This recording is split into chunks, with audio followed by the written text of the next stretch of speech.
welcome. I haven't gone live with you guys in a while, but here we're about to do it again. Today's Sunday the 27th. It's a big week for me, big exams. I can't wait for them to be over because then I get to get a little break so I can spend more time with you guys.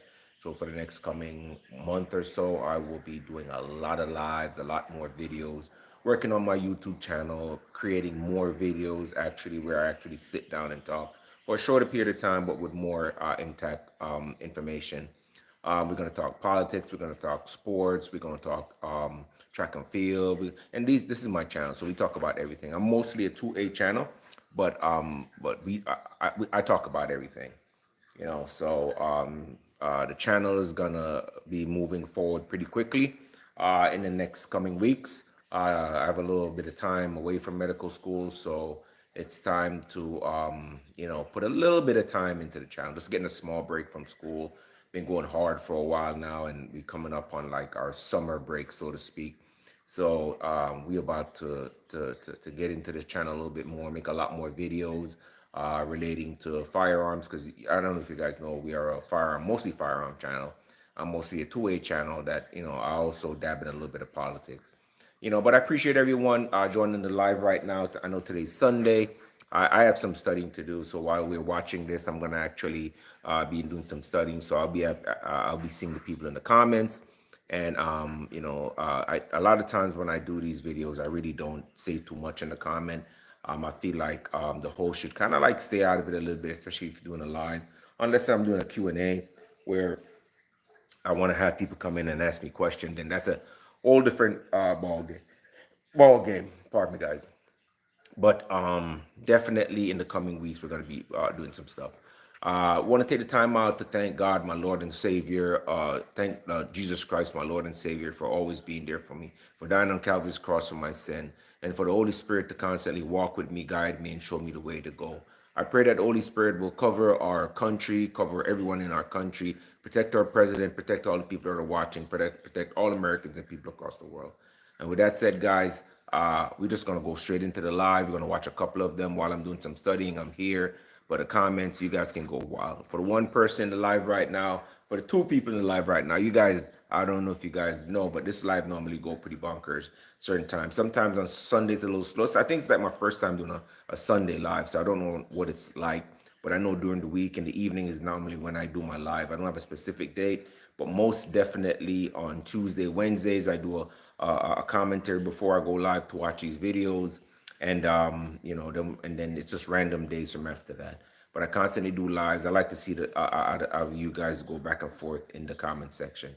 But for now, guys, I appreciate you guys joining the live. Thank you guys for watching, Mr. Black Mamba 305. If you like the channel, go ahead and subscribe. Thank you, guys.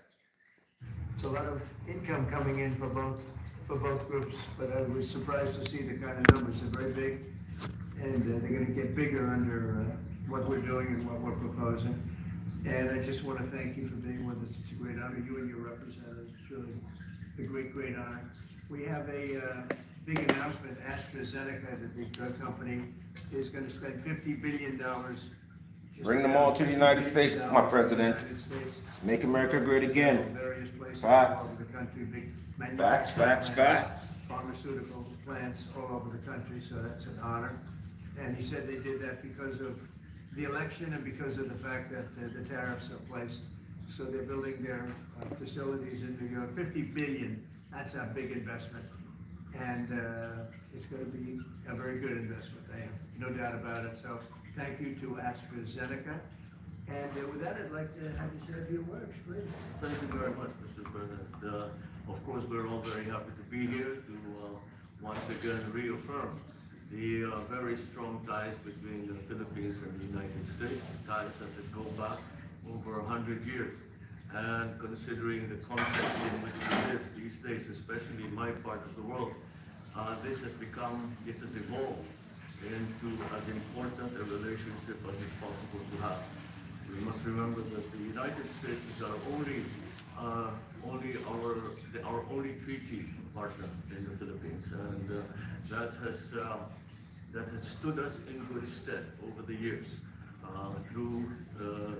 certainly through the Second World War, and the cultural memory of all Filipinos, down to even the school children, is that our strongest, closest, most reliable ally has always been the United States. And that is something that we value, that we are grateful for, and that we will continue to foster as we go on. With the leadership of President Trump, I am very confident that we will be able to achieve that. I think it is worthwhile to remember that it was President Trump who, in his first term, characterized the relationship between the Philippines and the United States as ironclad. And that has been necessarily the case since that time that you made that statement, sir. And it is something that the Philippines will always hold close to its heart. Thank you once again, and we are honored, and it is our great pleasure to be here and to visit with the President of the United States. Thank you, sir. My great honor. Any questions? Yeah, please, go ahead. Go ahead. Do you think that Fed should go I think he's doing a bad job, but he's gonna be out pretty soon anyway. In 8 months, he'll be out. But I call him too late. He's too late all the time. He should have lowered interest rates many times. Europe lowered their rate 10 times. We lowered ours none. And it's causing a problem for people that want to buy a home. Look, our economy is so strong now, we're blowing through everything. We're setting records. You know that, you see that. And whether it's the Philippines or anything else, we're setting records at levels that nobody's ever seen before. But you know what? People aren't able to buy a house because this guy is a numbskull. He keeps the rates too high and probably doing it for political reasons. The only time I remember him cutting rates, I mean, he cut the rates just before the election to try and help Kamala or whoever he was trying to help. He probably didn't know. And he's building a building. He's $2.7 billion. They have a $900 million overrun. What is that? And that was given by Biden. That was another Biden deal. And this guy's building this building that's severely overrun. And what does he need the building for? What does he need? He needs space for more people. So they did a big study the other day, and they called all of the great intellects, and the great economists, and all of the great everything. It was 71, and only 2 got it right. Me and another gentleman that happens to be very smart. 69 people got it wrong, and the Fed got it wrong, more wrong than anybody. And you know, he has these think tanks, and they build buildings for people that think. And it's really not thinking, it's a little bit of combination of thinking, but it's something you sort of have or you don't have. They don't, the job he's done is just terrible. You gotta raise interest rates. You know, we should be at 1%. We should be leading the world. Instead, we're paying 4%. And if you look at what that means, that's over $1 trillion in interest that we have to pay. That with the striking of a pen, we would be saving more than $1 trillion. Is that right, Scott? Do you have anything to say about it? Yes, sir. I called yesterday and this morning for the Fed to do a big internal investigation to understand not their monetary policy, but everything else. The Fed has had big mission creep, and that's where a lot of the spending is going. That's why they're building these new or refurbishing these buildings. And I think they got to stay in their lane. And I think that based on the way they cut rates last fall, they should be cutting rates now. It's inconceivable, I know the Fed very well, that they can be spending $2.7 billion to build a building. They don't do anything. It's the greatest job. You show up one day, a half a day, you make a little speech, the economy's doing well, the economy's not doing well, we're gonna raise interest. And he's got it wrong. That's why I call him too late, T-O-O, too late. And it's really too bad. But it is affecting people that want to buy houses, and that shouldn't happen. And you know, he should lower, those rates should be 3 points lower. That's what they should be, 3 points lower, maybe more than that. I would like to ask you one question. President Marcos, next year, Philippines is going to be the leading chair of ASEAN.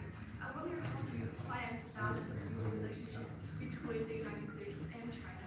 And for President Trump, Kremlin yesterday said if you are going to Beijing in September, they wouldn't rule out a meeting between you and President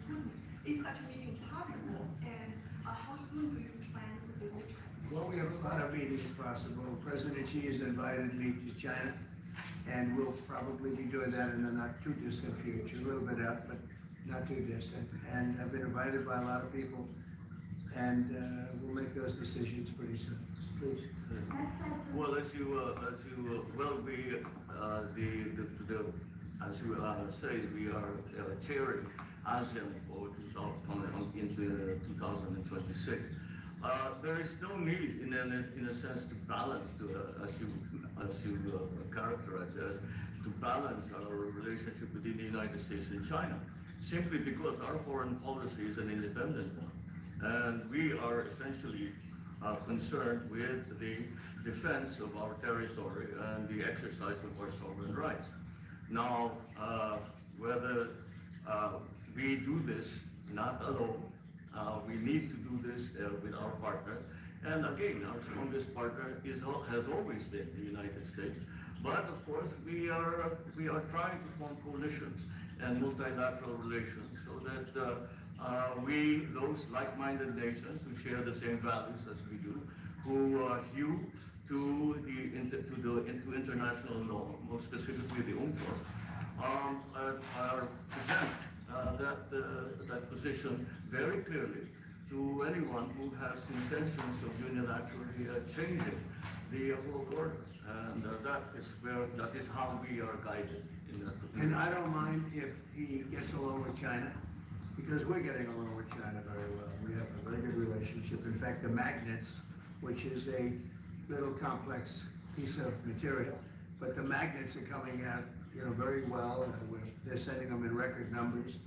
We're getting along with China very well, and I don't mind if the president dealt with China. That's meant, because I think he has to do what's right for his country. I've always said, make the Philippines great again. Do whatever you need to do, but you're dealing with China wouldn't bother me at all. No, well, now, it is something that we have to do in any case. Yeah. Why are you talking to the Mr. President? You support the President's Department seeking to interview the White House from the Attorney General. I don't know anything about it. They're gonna what? Meet her? Your Deputy Attorney General reached out to the White House Attorney asking for the interview. Yeah, I don't know about it, but I think it's something that sounds appropriate to do. Do you think it's fair that your Deputy Attorney General is your former attorney would be conducting the interview, given? No, I don't know this. He's a very talented person. He's very smart. I didn't know that they were going to do it. I don't really follow that too much. It's sort of a witch hunt, just a continuation of the witch hunt. The witch hunt that you should be talking about is they caught President Obama absolutely cold, Tulsi Gabbard. What they did to this country in 2016, starting in 2016, but going up to 2020 of the election. They tried to rig the election, and they got caught. And there should be very severe consequences for that. When we caught Hillary Clinton, I said, you know what? Let's not go too far here. It's the ex-wife of a president, and I thought it was sort of terrible. And I let her off the hook, and I'm very happy I did. But it's time to start, after what they did to me, and whether it's right or wrong, it's time to go after people. Obama's been caught directly. So people say, oh, a group. It's not a group. It's Obama. His orders are on the paper. The papers are signed. The papers came right out of their office. They sent everything to be highly classified. Well, the highly classified's been released.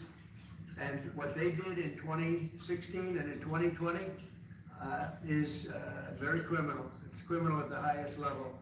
So that's really the things you should be talking about. I know nothing about the other, but I think it's appropriate that they do go. I asked you about that, Mr. President. Tulsi Gabbard has submitted a criminal referral to the Department of Justice. From your perspective, who should the DOJ target as part of their investigation? What specific figures in the Obama administration? Well, based on what I read, and I read pretty much what you read, it would be President Obama. He started it. And Biden was there with him, and Comey was there, and Clapper, the whole group was there. Brennan, they were all there in a room. Right here, this was the room. This is much more beautiful than it was then, but that's okay. I have nice pictures up that came out of the vaults. They were in there for 100 years. This is much more beautiful. We have the Declaration of Independence now in the room, which wasn't here. I guess people didn't feel too good about putting it here, but I do. But you know what? If you look at those papers, they have them stone cold, and it was President Obama. It wasn't lots of people all over the place. It was them too. But the leader of the gang was President Obama, Barack Hussein Obama. Have you heard of him? And except for the fact that he gets shielded by the press his entire life, that's the one they, look, he's guilty. It's not a question, I like to say, let's give it time. It's there, he's guilty. This was treason. This was every word you can think of. They tried to steal the election. They tried to obfuscate the election. They did things that nobody's ever even imagined, even in other countries. You've seen some pretty rough countries. This man has seen some pretty rough countries, but you've never seen anything like that. And we have all of the documents. And from what Tulsi told me, she's got thousands of additional documents coming. So President Obama, it was his concept, his idea, but he also got it from crooked Hillary Clinton. Crooked is a $3 bill.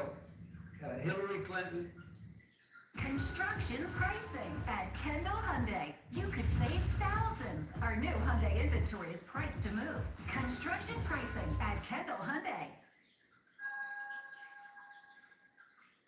If free isn't your favorite word, feel free to skip this ad because we are giving away these Trump mystery boxes for absolutely free. No hidden charges, no recurring fees. None of that BS, just cover shipping and handling. Imagine unpacking exclusive Trump gold bars, Trump watch, Trump beanie hats, and who knows what else. The thrill of the unknown is part of the adventure, right? Folks, this is not your ordinary giveaway. We're on a mission to find out who among you are smart enough to take opportunities when they present themselves. But hurry, stocks are flying off the shelves, and we would not want you to miss it. This offer is valid for today only. All you need to do is cover the shipping, and this Trump mystery box is all yours. Will you claim this free offer or let it slip away? Don't wait. Hit the Claim Now button and let the adventure begin with a free Trump. And her group, the Democrats, spent $12 million to Christopher Steele to write up a report that was a total fake report. Took 2 years to figure that out, but it came out that it was a total fake report. It was made up fiction. And they used that. Now, the one thing they weren't able to do was to, and probably the only thing I respect about the press in years is the press refused to write it before the election. They refused to put it in. The Steele report was a disaster. All lies, all fabrication, all admitted, and admitted fraud. She paid $12 million and the Democrats for that report to a wise guy named Christopher Steele. He wrote a phony report, and they wanted to get that report in before the election. And I'll tell you what, I talk about all the time, the fake news, how bad it is, but in this case, they wouldn't do it. They saw it, they read it, and they said, we don't believe it. And it was only after, substantially, like a month and a half after the election, that it got printed, and it was a big wisp. It was just like a bang of nothing, because the election had ended. If that report had gotten published by the New York Times or somebody, and I respect the Times for maybe only this, because they're crooked as you can be. They're a terrible paper, a crooked, corrupt paper. But for this one moment, they said, this is bullshit, we can't put this in. And neither could any other paper. Wall Street Journal's a lousy paper, very, very dishonest paper. As you see, I'm suing them for a lot of money because they do things very badly. It's got a nice name, but it's really, in my opinion, it's a terrible paper. And it can be corrupt. But just so you know, they didn't take the Steele report. It was the dossier. Remember the famous dossier? I call it the fake news dossier. The news wouldn't publish it. And I'm amazed. They had 2.5 months. It was finished. 2.5 months. That was supposed to be what was going to happen. And it got published a couple of months after the election. And frankly, nobody cared too much about it. But that was a big thing. No, we caught Hillary Clinton. We caught Barack Hussein Obama. They're the ones, and then you have many, many people under them. Susan Rice, they're all there. The names are all there. And I guess they figured they're gonna put this in classified information and nobody will ever see it again, but it doesn't work that way. And it's the most unbelievable thing I think I've ever read. So you ought to take a look at that and stop talking about nonsense, because this is big stuff. Never has a thing like this happened in the history of our country. And by the way, it morphed into the 2020 race. And the 2020 race was rigged, and it was a rigged election. And because it was rigged, we have millions of people in our country. We had inflation. We solved the inflation problem. But millions and millions of people came into our country because of that.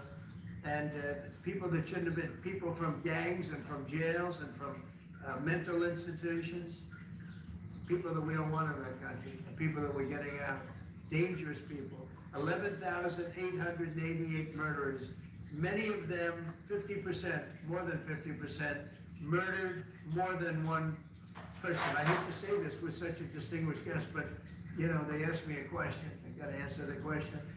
No, Barack Hussein Obama is the ringleader. Hillary Clinton was right there with him, and so was Sleepy Joe Biden, and so were the rest of them. Comey, Clapper, the whole group. And they tried to rig an election, and they got caught. And then they did rig the election in 2020. And then because I knew I won that election by a lot, I did it a third time, and I won in a landslide. Every swing state, won the popular vote. But I won that all the same way in 2020. And look at the damage that was caused.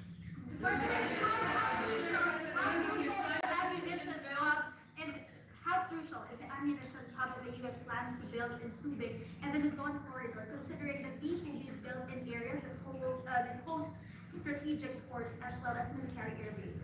You think of ammunition? Yes, the U.S. House Congressional Committee on Appropriations approved the budget. What's very important. Otherwise, we wouldn't have approved it.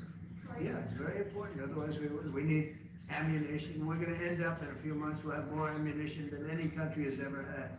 We're going to have more missiles than any country has ever had. We're going to have all the speedy missiles. We'll have the speedy ones, the slow ones, the accurate ones, the ones that are slightly less accurate. We have everything. But we will have more ammunition than any country has ever had. It's very important to me. Go ahead, please, Red. Sir, when you say that you're close to making a trade deal, what gaps remain? And for President Marcos, sir, I was just wondering, do you not think that perhaps the Philippines hosting U.S. missile systems could be considered as military by China, especially because enhanced strikes? Well, it's an honor to be with this gentleman. You know, I've known him, and I've known his family, actually, but I've known him. And I assume you're from the Philippines? Are you from the Philippines? It's good. You're very lucky to be from the Philippines, right? It's a great place. But we're going to have a very good relationship. I mean, I know you had some problems with another president, and it was not your fault. It was the president's fault. And the country was maybe tilting toward China, but we untilted it very, very quickly. But you know, you had a country that was tilting toward China for a period of time, and I just don't think that would have been good for you. You can deal with China, you should deal with China, but when I got elected, everything changed, and they came right back to us. Say it again. Yeah, Brian, go ahead. Oh, Mr. President, I wanted to piggyback off that. Sorry, I have a question to President Marcos. Yes. I'm sorry, what was the question again? It was about whether having U.S. missiles hosted in the Philippines could be considered as military by China. All of what we consider part of the modernization of the Philippine military is really as a response to the circumstances that surround the situation around the South China Sea and now what we used to refer to as Asia Pacific, which we have expanded now to the Indo-Pacific.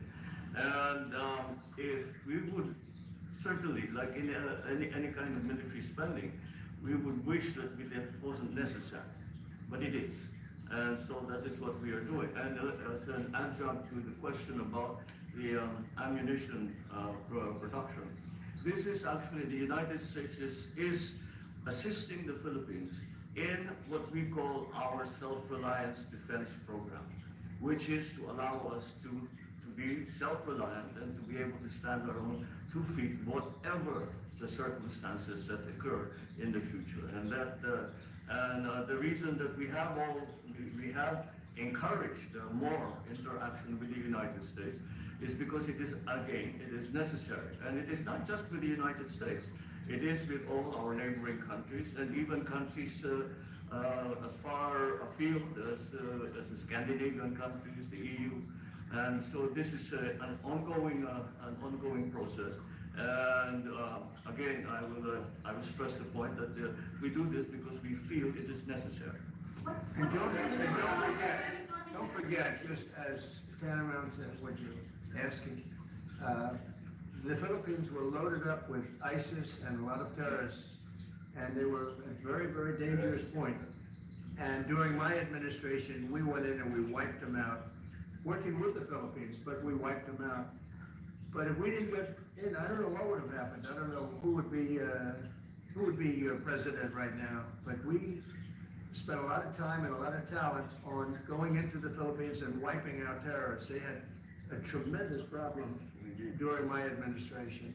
And we cleaned it up, we got them out, and now you really have a good solid country again. I believe so, yes. How can you To follow up on the housing question, you've got no tax on tips, no tax on overtime, no tax on social security. How important is it we have no tax on home sales, capital gains, to unleash the housing market? Well, we're thinking about that, but we'd also unleash it just by lowering the interest rates. If the Fed would lower the rates, we wouldn't even have to do that. But we are thinking about no tax on capital gains on houses. And I'm very impressed that you asked that question, because nobody knew that. How did you find that out? That's very There's There's a leaker. There's a leaker. I've always had a question. I find it a very interesting rule that we know more about two people at a Coldplay concert just hours after that viral video than we know of Thomas Crooks 1 year after attempting to assassinate you. What is holding back the investigation of Thomas Crooks? Well, they've reported to me and they've told me things, and they really say they haven't found anything that was abnormal. I would say this: the Secret Service was very brave, because they were right there and they jumped on me. They made a mistake. They should have had somebody on that roof, and they should have had communication with the local police, who also, they did a very good job, but they made some mistakes, and we have a whole different group of people now. I don't think anything can happen, but I think we have the best people anywhere in the world right now, and I think they've learned. And they went into him very, in great detail. They gave me the whole thing, and what can I do? They say that it was just a nut job that was looking to do this, and I spoke with the FBI, the new FBI. I spoke to the FBI, who was the old FBI. I wouldn't have believed a thing they said, because the old FBI under Comey was crooked as hell. He was one of the most crooked. Everybody should read the Horowitz report. Unfortunately, Bill Barr didn't use it, but the Horowitz report, not appointed by me, it was a report on Comey and the FBI. It is one of the worst shots at a human being I think I've ever seen. In fact, the New York Times did an editorial that was one of the worst editorials I've ever seen about anybody. That was about Comey. You had to go back and get, and Barr didn't use it because he didn't have the guts to use it, or something happened, I don't know. Too bad. He went to Mr. Durham. Instead of doing the Durham, all they had to use is the Horowitz report. And I always felt badly for Horowitz, frankly, because he's a Democrat, I guess. He was appointed by a Democrat. But that report has gotten lost, and it shouldn't be lost. You should all go back. It should be mandatory reading. Go back and read the Horowitz report on Comey and his cronies. And you'll see exactly, we're going to add that to all the stuff that we found. It just confirms it. But what we found is even more so. And we found this isn't like evidence, this is like proof, irrefutable proof, that Obama was seditious, that Obama was trying to lead a coup, and it was with Hillary Clinton, with all these other people, but Obama headed it up. And I get a kick when I hear everyone talks about people I never even heard of. It was this one. No, it was Obama. He headed it up. And it says so right in the papers. Got everything. This is the biggest scandal in the history of our country, and it really goes on to even the auto pen, because it all relates to the same thing. It all started, the same sick minds. You have an auto pen, which is a tremendous, well, we don't have a president, we have an auto pen that signs everything. I'll bet you sign everything, you don't have auto pens. Everybody, who doesn't sign, you're the president of a country. But it's all that whole thing, leading right up to the end of it is the auto pen. And the auto pen was used by people, and Biden knew nothing about it. Biden knew nothing about it. They were signing documents that he knew nothing about. As an example, they released the Unselect Committee of Liability. The Unselect Committee spent 2 years grilling everybody, and then they destroyed all the evidence. You know why? Because the evidence made them guilty. And he gave them all a pardon. The Cheney, all the scum that was on the Unselect Committee, Cryan, Adam, Kinzinger, and Democrats. And he gave them a pardon. Do you have something else? Go ahead. I was gonna add one more thing on Adam Schiff. The direct quality reports that Adam Schiff claims he lived in a one-bedroom apartment. How does a family afford, you're a developer, very successful developer, how does a family afford to live in a one-bedroom apartment? Now, it looks like Adam Schiff really did a bad thing. They have him. Now, let's see what happens. It's not up to me. It's not up to, I stay out of it purposely. But it's mortgage loan fraud. It's a big deal. He defrauded banks and insurance companies and the federal government. But it's very simple. It's mortgage loan fraud. And you're right. That's a lot of people to live in a one-bedroom apartment, right? But he put it down. But he has a lot of other things far worse than that. So, no, Adam Schiff, they have him 100% on mortgage fraud. Now, if there's anybody else in this room except you would have no problem. But anybody else in this room, you'd have a problem. I'd have a problem.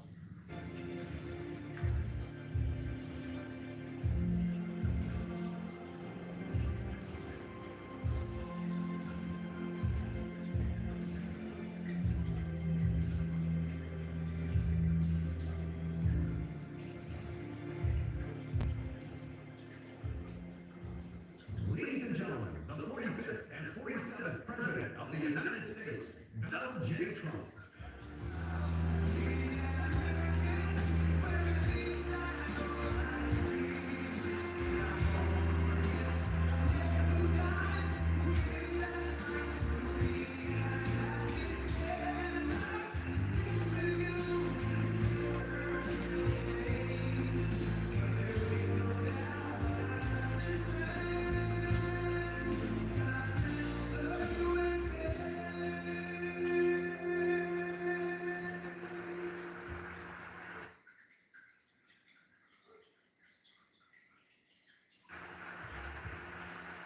Thank you very much, everybody. Well, I had a great song it is, but we'll kind of lose to it because we have some business to discuss. What a group of smart ones we have in front of you today. And together, as good as it comes, I'll be the brilliant power.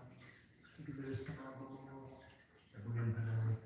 So I'll through the video with some of the tech leaders and luminaries is we take historic action to restart the future which belongs to America, always has belonged to America, and just lost sight of it in our case.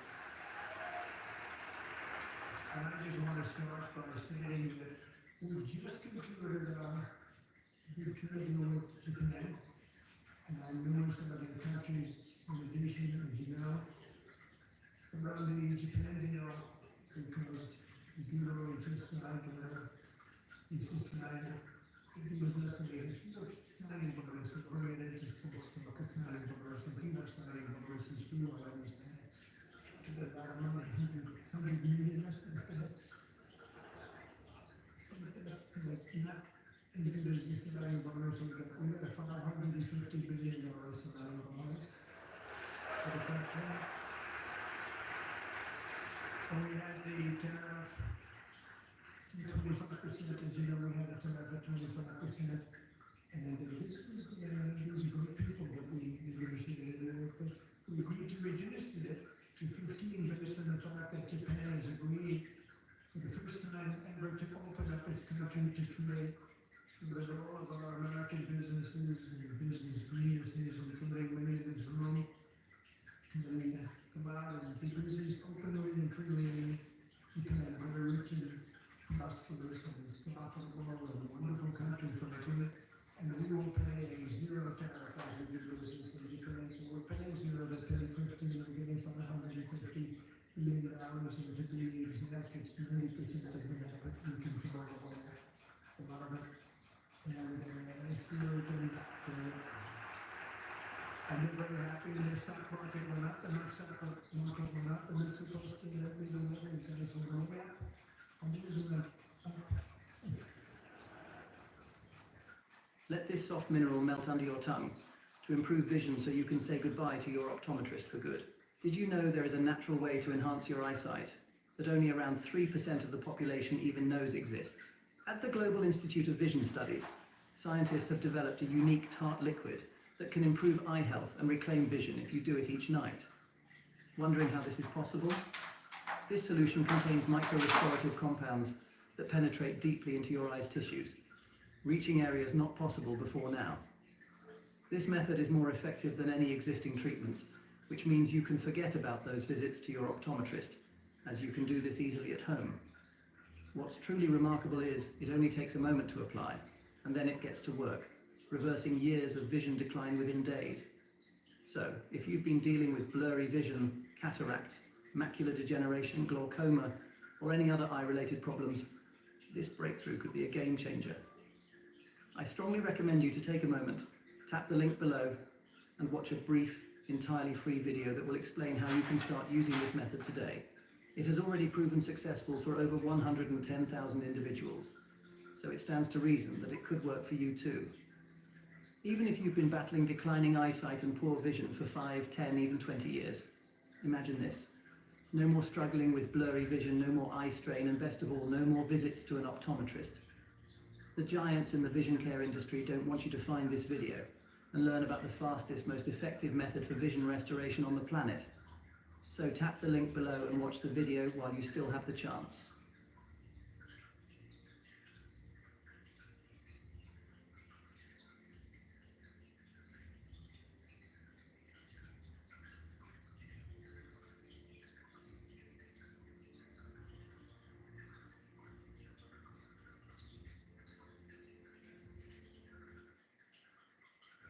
when they do this videos, look at if the opening up of a country is very important to us. We have numerous countries that open their doors to get incredible transactions, but we're going to have a very, very simple tariff for some other countries. In so many countries, you can't negotiate these with everyone, so we'll have a simple tariff of anywhere between 15 and 50%.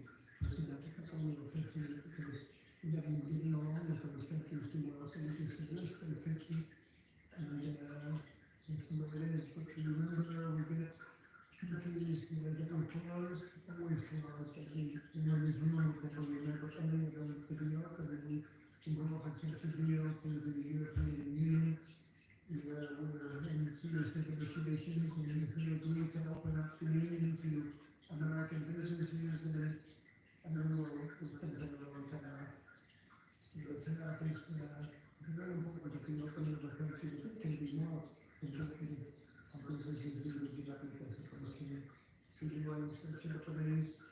There will be many points in tariffs, and they're a good thing, not only for, as an example, Japan or Europe, but certainly a good thing for America because it allows our businesses to go out and to really compete and do really well if they compete properly with the people that I know. Everyone in this room, particularly, has competed for the successfully. I haven't seen any, and I know that I'm going to be losing just like I know the winners. I don't see any of the losers here. But now some of the countries that pay 25% or more, and the others complain. Remember that Japan is willing to pay up to $550 million for the privilege of negotiating with the United States of America. We also made a deal yesterday with the Philippines and Indonesia, which in both cases will be opening up this country, and we're in the process of completing our deal with China. And as you know, the UK, we made a deal, it's a good deal for everybody. Everybody's happy. To go through this with everybody can be happy. tariffs to most of the rest of the world. Because we have over 200 countries, people don't have us. That's a lot of deals. We did a deal, Turkey. That's a lot of deals. And that would be too much for anybody like you. And then we deal with these countries that I've never heard of. We did a lot of deals, Turkey. But America is taking in hundreds of billions of dollars. We never had this before. Investments into our country at the highest point ever in history, and just really been opened up for business for 3 weeks to 6 months. The first couple of months, we got ourselves used to that preaching about military issue, and you said that a few weeks ago, and you said the way there was incredible B-2s from Liberty to Iran and took out an entire nuclear potential deadly force. I want to thank some of the people that see before me, including the House, AI, Zara, Felix, and actually pretty good.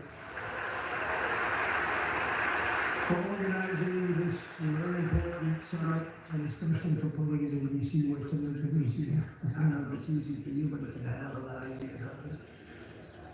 Along with his colleagues at the All In podcast, which is very good. I did this podcast a year and a half ago, and I said, this is something that was pretty new, pretty raw, and everybody knew some of that podcast. I said, well, he's got something pretty good. Who is it? It's from a cab I know. I think if I ever get in, which at the time people were saying I had a shot, not as good a shot, and they turned out we won, and numbers that we won every swing state, we won by millions and millions of votes, we won the popular vote. We won with the districts, as they would call them, 2,750 to 505. And that's what the map is almost completely red, except for a couple of little blue areas on each side. But it was a great experience, frankly, for me, and hopefully it's a great experience. It's been a great experience for our country, because they say we had the greatest 6 months, and that a president has ever had the opening 6 months. And not even maybe 6 months, I'm not sure it's the opening, but let's call it the opening 6 months, instead it's a little bit messy. I want to also say hello and thank to Matt and his wonderful wife, Matt. Thank you very much for being here. Thank you very much. It was good seeing you again. For the couple, David Friedberg, and even, as we know, Jason Tarakalis. I said even. Thank you, Jason. Thank you, Jason. I appreciate that. That's good for us. Thanks as well to the Hill and Valley Forum and our future other Secretary of State, Jacob Pellberg. Stand up, guys.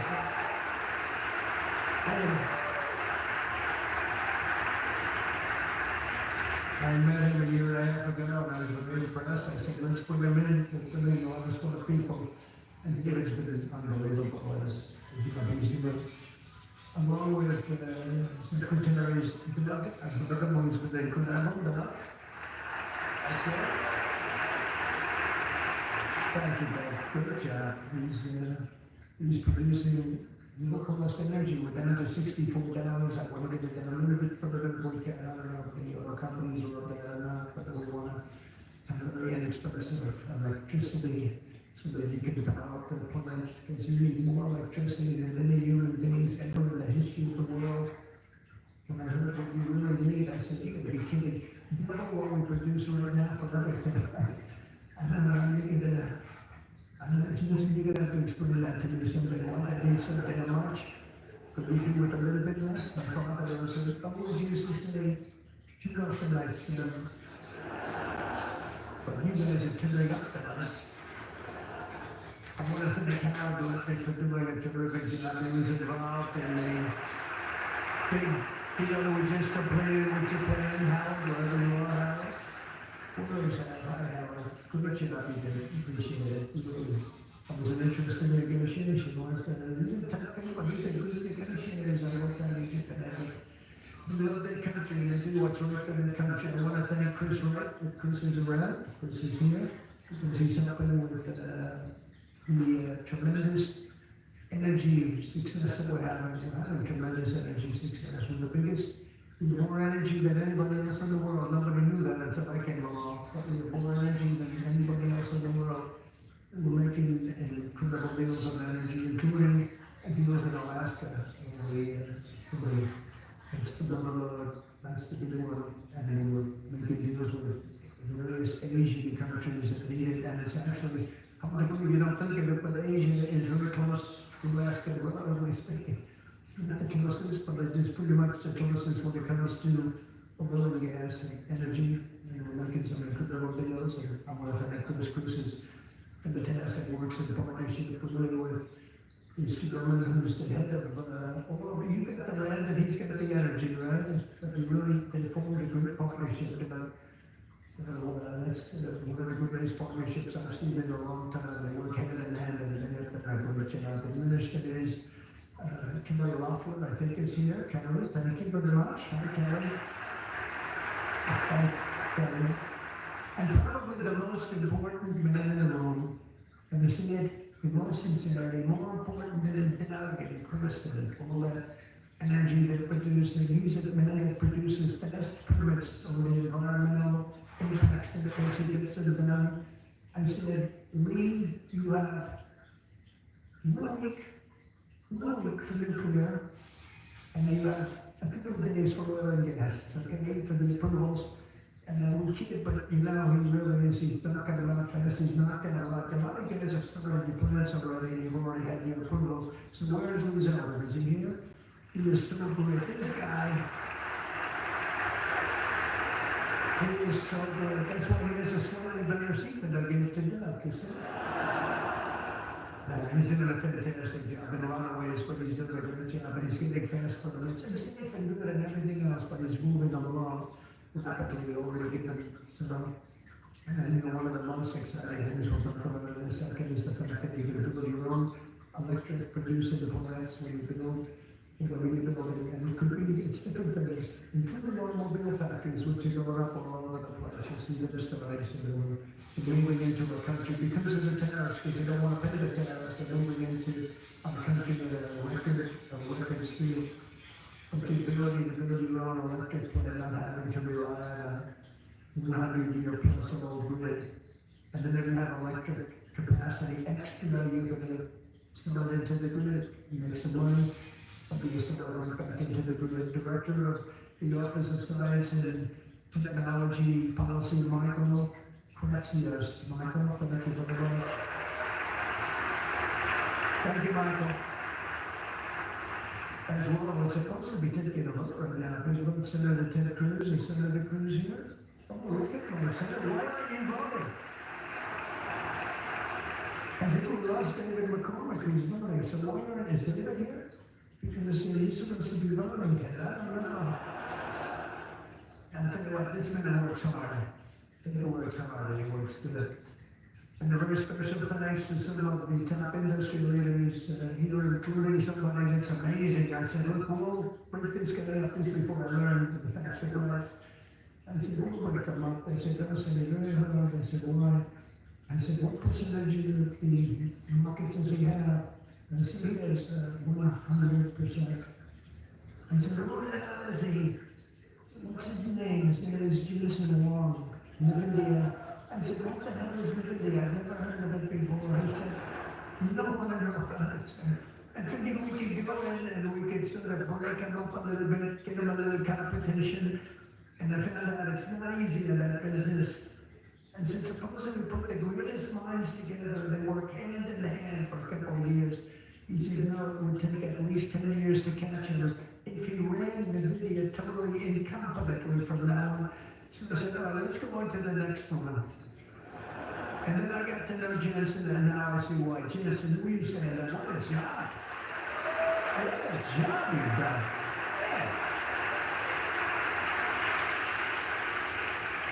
Great, it's a great, he's a good guy. Lisa Snow of AMD, Lisa. Lisa? Thank you, congratulations, great job. Shem, Seneca, Palantir, we buy other things from Palantir. Where are you? Are we paying our bills? I think so. We just made a deal with the European Union where they're going to pay the United States of America 100% of the cost of all military equipment. They're going to ship it to the European Union and then they'll distribute it.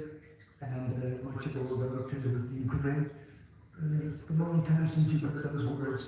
We were for $350 billion. But now we send it to Europe and Europe pays. And they were great. We had a tremendous deal meeting a few weeks ago. Goodbye. Must have cost a fortune, huh? It's an only thing. Have you noticed your auto insurance rates going up? Switching policies can be a simple way to fix that. And with Credit Karma, you can shop for insurance from trusted providers. And you might even find policies with lower rates. Auto insurance on Credit Karma. Check it out.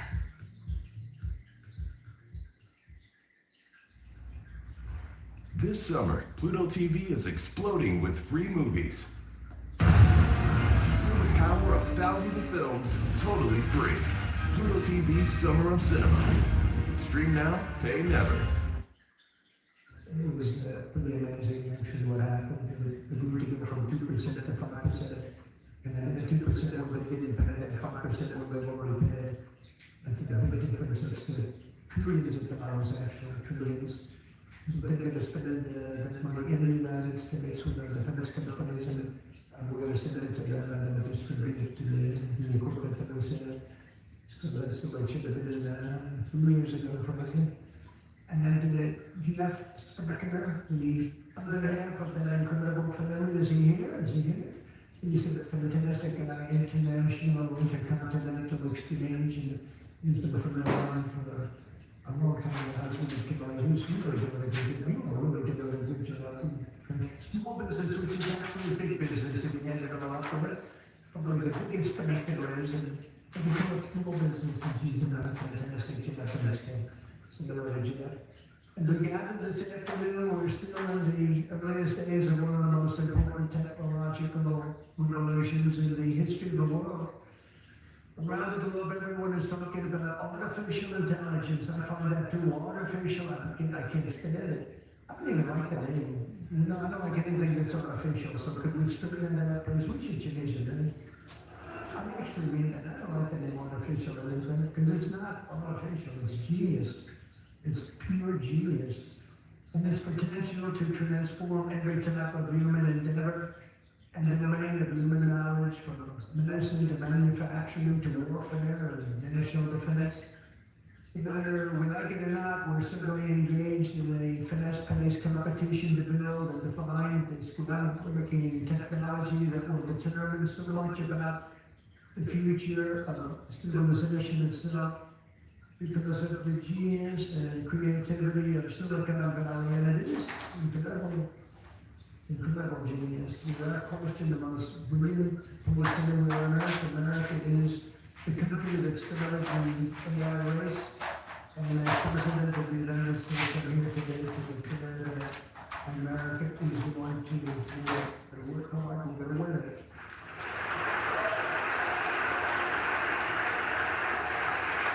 Because we will not allow any foreign nation to beat us. Our children will not apply control by the algorithms, the adversaries advancing values and interests contrary to our own. We don't want to have a country that interests we want to get along. And we get along with other countries. We have a good relationship, as I told you, with those countries that you mentioned, Japan and Indonesia and so many others. The European Union, we're getting along very well with China. Respect for President Xi, we have a good relationship, and we'll see how it all works out. But we're getting along with countries very good. It's been pretty amazing, I will say that, and it's a good thing. It's a good thing, not a bad thing. So from this day forward, it'll be a policy of the United States to do whatever it takes to lead the world in artificial intelligence. It's such an important thing happening. This is really something that nobody expected. It just popped out of the air, and here we are. but we will defend our nation, our values, our future, and our freedom, and it will be really great. But what we really need to be successful is a very simple phrase called common sense, and that begins with a common sense application of artificial and intellectual property rules. It's so important. You can't be expected to have a successful AI program when every single article, book, or anything else that you've read or studied, you're supposed to pay for. Gee, I read a book, I'm supposed to pay somebody, and we appreciate that, but you can't do it because it's not doable. And if you're gonna try and do that, you're not gonna have a successful program. I think most of the people in the room are on me. When a person reads a book or an article, you've gained good knowledge that does not mean that either violating copyright laws or have to make deals with every content provider. And that's a big thing that you're working on right now. I know, but you just can't do it. China's not doing it, and if you're gonna be in China, and right now we're leading China very substantially in AI, very, very substantially. And we're seeing the amount of work that's gonna be bursting upon the scene. But you have to be able to play by the same set of rules. So when you have something, when you read something, and when it goes into this vast intelligence machine, we'll call it, and you cannot expect to come in tonight and every single time say, oh, let's pay this one that much, let's pay this one. It just doesn't work that way. Of course, you can't copy or plagiarize an article, but you read an article and learn from it. We have to allow AI to use their pool of knowledge without going through the complexity of contract negotiations, of which there would be thousands for every time we use AI. We also have to have a single federal standard, about 50 different states regulating this industry in the future. And some people would say, gee, that's an unpopular thing to say. I was told before I got up here, this is an unpopular thing because some people think you don't want that. I mean, looking to be successful. And you can have one state holding you up, and you can have 3 or 4 states holding you up. You can have a state with standards that are so high that it's going to hold you up. You have to have a federal rule and regulation. Hopefully you have the right guy in this position that's going to support the states. If you are operating under 50 different sets of state laws, the most restrictive state of all will be the one that rules. So you could have a state run by a crazy governor, or a governor that hates you, or a governor that's not smart, or maybe a governor that's very smart, but besides that, he doesn't like the industry and he can put you out of business because you're going to have to go to that lowest common denominator. We need one common sense federal standard that supersedes all states, supersedes everybody.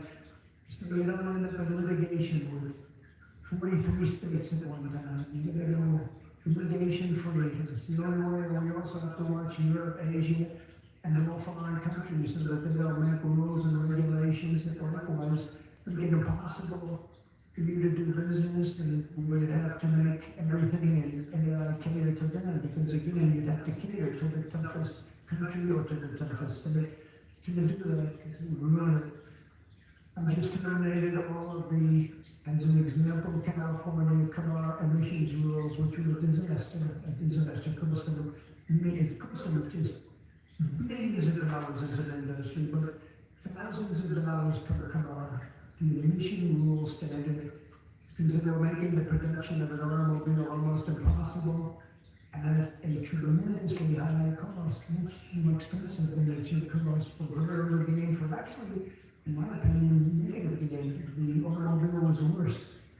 Under this administration, our innovation will be unmatched and our capabilities will be unrivaled. And with the help of many of the people in this room, Americans' ultimate triumph will be absolutely unstoppable. We will be unstoppable as a nation.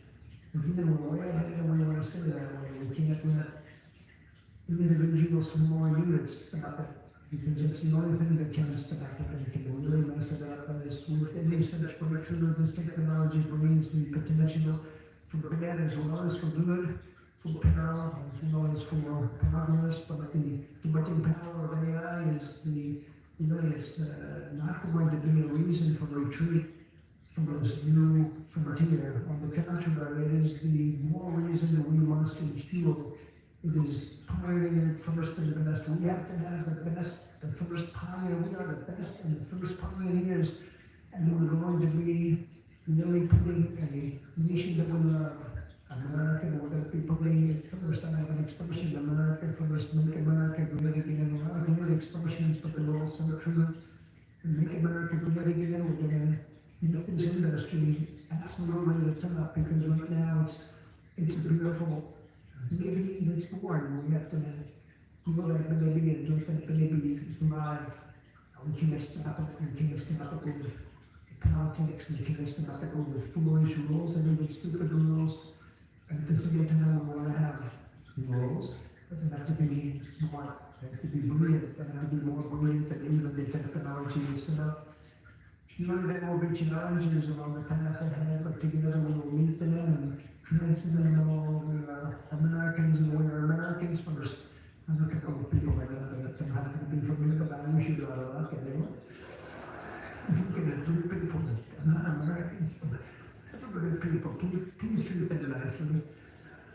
But we do not shrink from the future or cower the face of uncertainty. We dominate the future. We conquer new frontiers, and we control our own fate, and we determine by doing that our own destiny. Only this competition will be a test of our capacities, unlike anything since the dawn of the space age.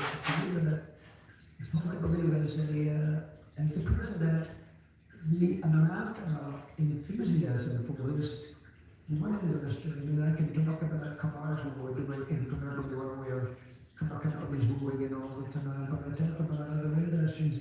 And everybody's saying this is going to dominate the world. They're going to dominate every industry that ever conceived. I don't know if that's true. I don't know if it's true, but I can tell you that a lot of very brilliant people think it is true. It'll dominate everything. It will challenge us to marshal all of our strength and flex the muscles of American ingenuity and resolve, like probably never before. It will require us to blast through obsolete systems, cut through thickets of regulation. We got to get rid of some of the regulation, but we want good regulation and rebuild the industrial bedrock of our country. And perhaps most importantly, winning the AI race will demand a new spirit of patriotism and national loyalty in Silicon Valley and well beyond Silicon Valley. Can I ask you about the law piece of the DOJ problem? Those young people that just said too much winning. Too much winning, sir, they know it. And it is a lot of winning. We had the best 6 months ever. We're now heading to Scotland. I'm meeting with the Prime Minister of UK. Some of you are going, I guess, and a lot of you aren't. Are you going? Huh? Well, you gotta get moving. That's a good one. That's gonna be a good one. So we have great numbers we just announced. I don't have to go over it because you've seen them, but we have great economic numbers. The deal with Japan is amazing. You give us $550 billion, and we have totally open access into Japan. Those numbers are great. I mean, the kids actually just said very, very cute, actually. I walked up, they said, sir, there's too much winning. They picked up on a little routine, you know. Go ahead. Mr. President, can I ask you about the DOJ proceedings that filed yesterday against New York City Mayor Adams? They were mostly saying, name the CDC officer responsible for John Griffith. Yeah, that's DOJ going against New York, but we're going against a lot of other places too. We want to bring safety to our cities, but that's a pretty, that's going to be a pretty routine filing with other cities too. As you know, we've started numerous lawsuits with other cities. We want to bring safety. We've got to get the criminals out, and we're doing it in record numbers.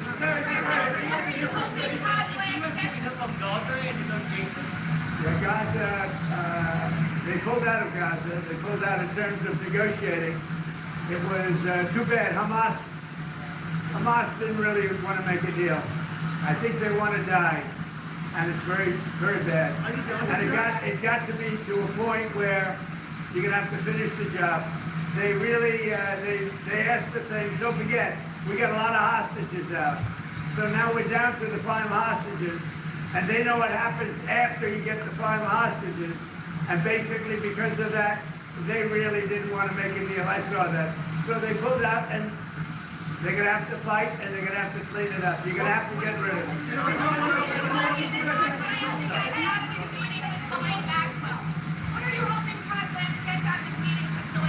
Well, I don't know about the meeting. I know it's taking place, and he's a fantastic man. He's a great attorney, and people should really focus on how well the country's doing, or they should focus on the fact that Barack Hussein Obama led a coup, or they should focus on the fact that Larry Summers from Harvard, that Bill Clinton, who you know very well, and lots of other friends, really close friends of Jeffrey Summers, should be spoken about. Because, you know, Jeffrey Epstein should be spoken about. And they should speak about that, because they don't talk about them. They talk about me. I have nothing to do with the guy.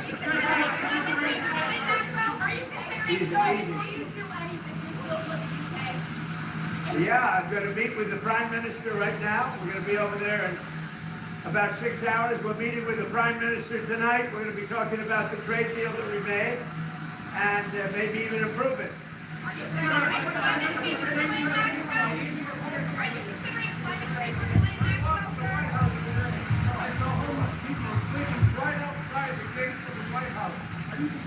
I think it's terrible, and we'll have them removed immediately. We did remove it. We've got to get the mayor to run this city properly. This city has to be run. You know, I have the right to take it over, and I think it's terrible. Where are they? Where did you see them? Right outside of on Pennsylvania. Near the Treasury.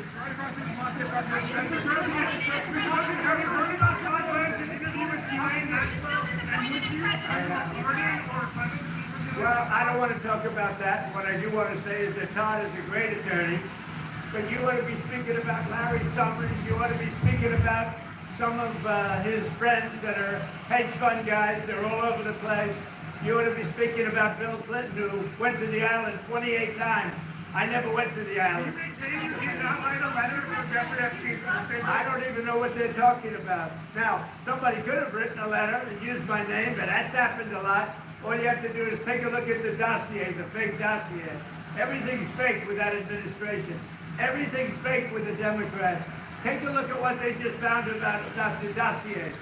Everything is fake. They're a bunch of sick people. Where did you see the people laying outside? Right across the street from Lafayette Park, sir. We'll take care of that.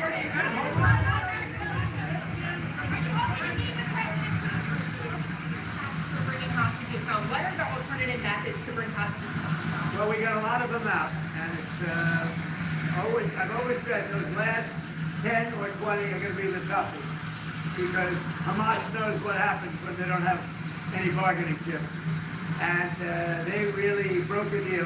They broke a deal, and you're going to have to do what you have to do right now. It's a terrible thing. And I always do that. I said, when you get down to the last one, they're not going to be able to make a deal. Would you consider a pardon or a commutation for Ghislaine Maxwell? It's something I haven't thought about. It's really something. It's something I'm allowed to do it, but it's something I have not thought about. You wouldn't rule it out. Why has the dollar fallen so much? Are you concerned about that? Well, you know, I'm a person that likes a strong dollar, but a weak dollar makes you a hell of a lot more money. Hate to tell you, I don't know if you study it, but I study it. And if you look at the yen, and I went to Canada work, so I know it. you understand. Oh, you did go. Well, you're a smarter guy than I even thought, and I know you're smart.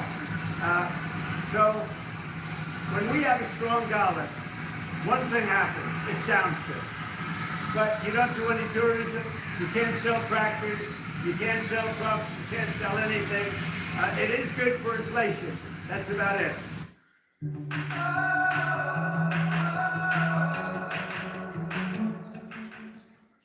The structure motorized pergola system is reinventing the way homeowners experience the outdoors.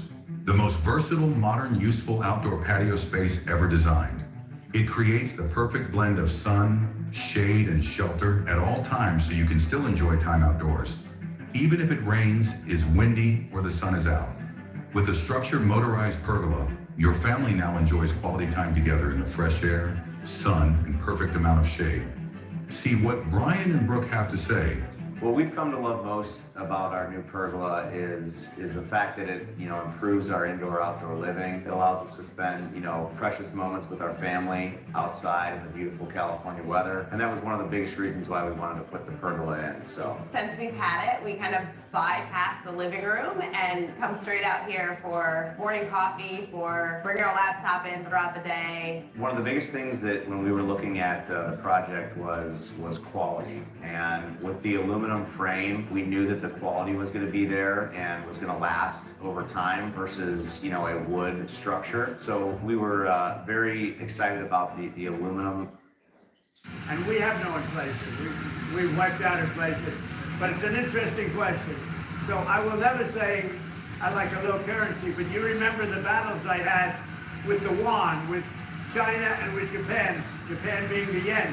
They always wanted a weak currency. They're trying to get a weak currency now. Now, it doesn't sound good, but you make a hell of a lot more money with a weaker dollar. Not a weak dollar, but a weaker dollar than you do with a strong dollar. And the first people that are going to notice it are the manufacturers of trucks and various other things. Like, look at Caterpillar, how well they're doing now. When you have a strong dollar, you can't sell anything. It's only good for inflation, and it's good psychologically. It makes you feel good. But with that being said, I love strong dollars, but you make your money with a currency. And I had so many different fights with President Xi, between Japan and China. All they want to do is have a weak currency. They're always fighting for a weak currency. And that's how they really dominated over the years. So when I see it down there, I don't lose sleep over it, let's put it that way. In fact, sometimes I go to sleep very happy. You understand? Do you agree with that? I agree with a lot of what you said, Mr. President. Do you think it makes it any easier to impose your tariff with that lower dollar? Because I think it makes it easier even for tariffs, yeah. And it makes the tariffs worth much more. And it's easier to pay off debt. And it's easier to get a low interest rate. There are a lot of good things. It's hard to explain to people the headline, Trump wants a weak dollar. It's not a weak dollar. You take a look at the history of China over the last 20 years, all they do is fight for a weak currency. Look at Japan when they were really doing well. They had a very weak currency. So, to me, I just say, thank you very much. It is pleasure.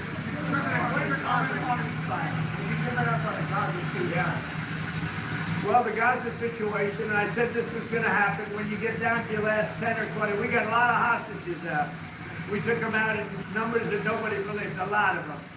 And I said, when you get down to 10 or 20, I don't think Hamas is going to make a deal because that means they have no protection. And basically, that's what happened. Hamas didn't want to make a deal. I think what's going to happen is they're going to be hunted down. Secondary sanctions sooner on Russia. Are you closer today to secondary sanctions? We're looking at that whole situation. It could be that we'll have to put secondary sanctions on. Sooner than 50 days. Maybe, yeah. Who are you with? Six News. Counterproductive to France, for France to say that they would recognize the Palestinian state. Macron said that yesterday. Look, he's a different kind of a guy. He's okay. He's a team player, pretty much. But here's the good news. What he says doesn't matter. It's not going to change it. Well, he made a statement, France, as well.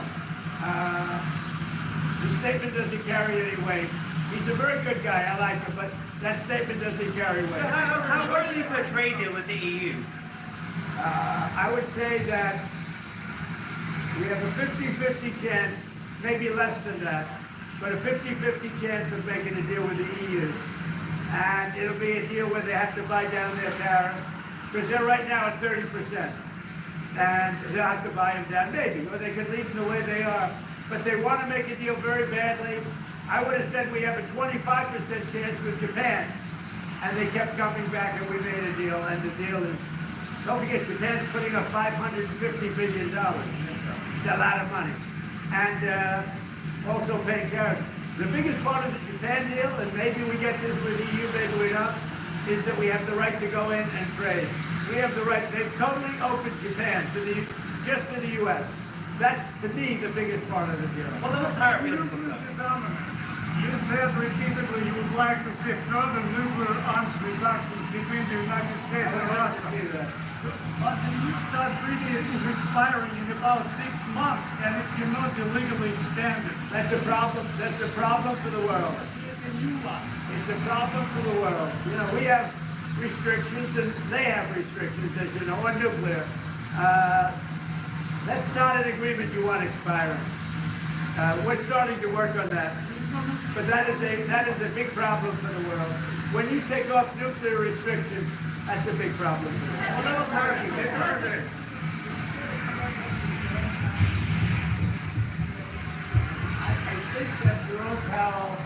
I think we had a very good meeting. Forgetting about the building, that's out of control. But I think we had a very good meeting on interest rates. And he said to me, now I don't know if he's going to say this on Thursday or when he ever speaks, but he said to me very strongly, the country is doing well. He said, congratulations, the country is doing really well. And I got that to mean that I think he's going to start recommending lower rates. Because of that conversation? How do you think that the Supreme Country really is doing well? Mr. President, how do you think that record is? Did you speak to Netanyahu? Thank you, Mr. President.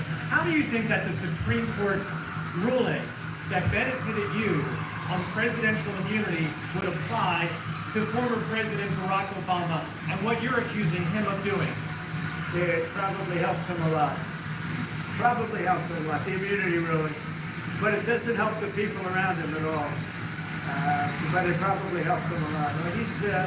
He's done criminal acts, there's no question about it. But he has immunity, and it probably helps him a lot. He owes me big. Obama owes me big. What are the details in the UK trade agreement you're hoping to find soon with the Prime Minister? This week we want to talk about certain aspects which is going to be good for both countries. More fine-tuning. And also, we're going to do a little celebrating together because, you know, we got along very well. UK's been trying to make a deal with us for like 12 years and haven't been able to do it. We got it done. He's doing a very good job, good Prime Minister, good guy. We really get along very well.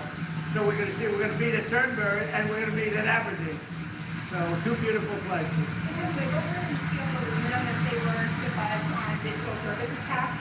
Is there any wiggle room on steel and aluminum in exchange for any such? Not a lot, because if I do it for one, I have to do it for all. So on that, steel and aluminum, not a lot. Did you speak to Netanyahu about aid drops?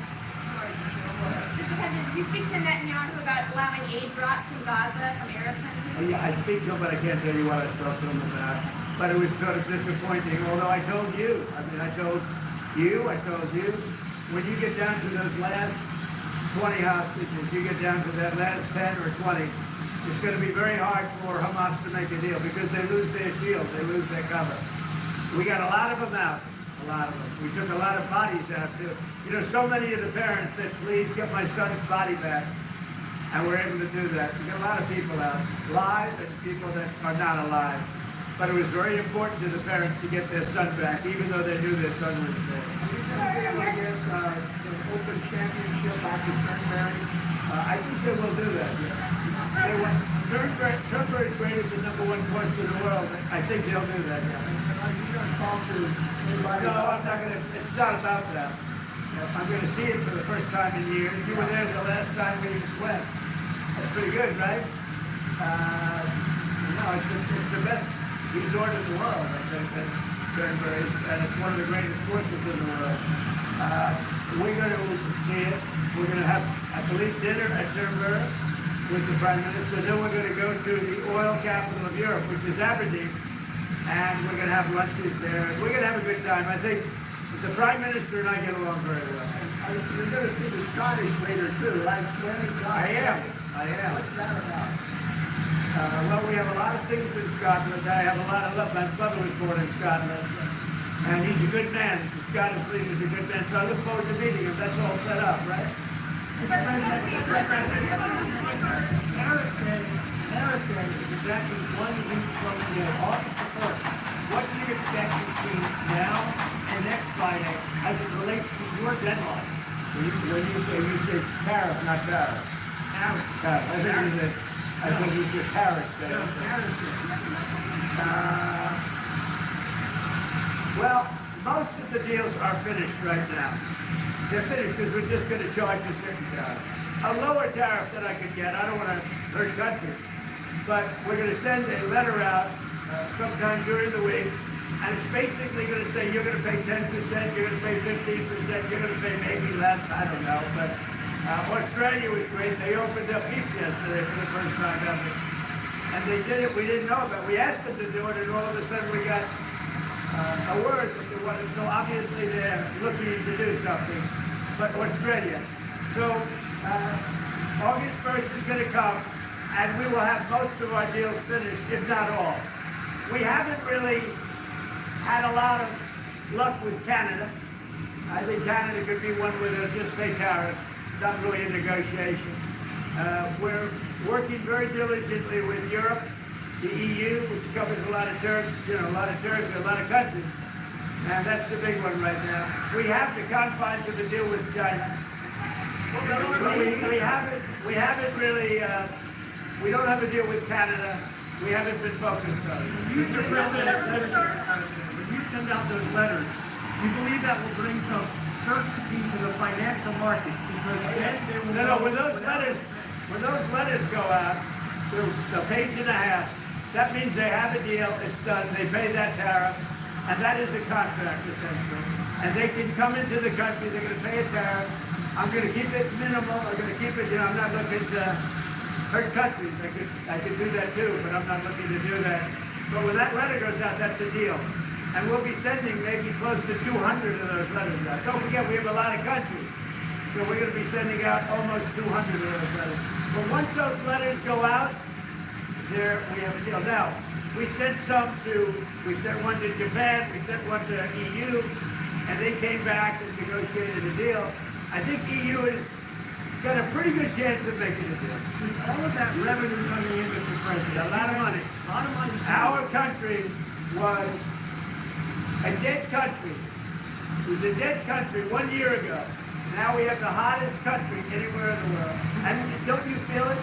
Mr. President, with all of that revenue coming in tens of billions of dollars, do you think there's the possibility of a rebate to the American public in terms of all of that money? We're thinking about that, actually. We have so much money coming in, we're thinking about a little rebate, but the big thing we want to do is pay down debt, but we're thinking about a rebate. That's a very good question. You just made a lot of news. We're thinking about a rebate because we have so much money coming in from tariffs that a little rebate for people of a certain income level might be very nice.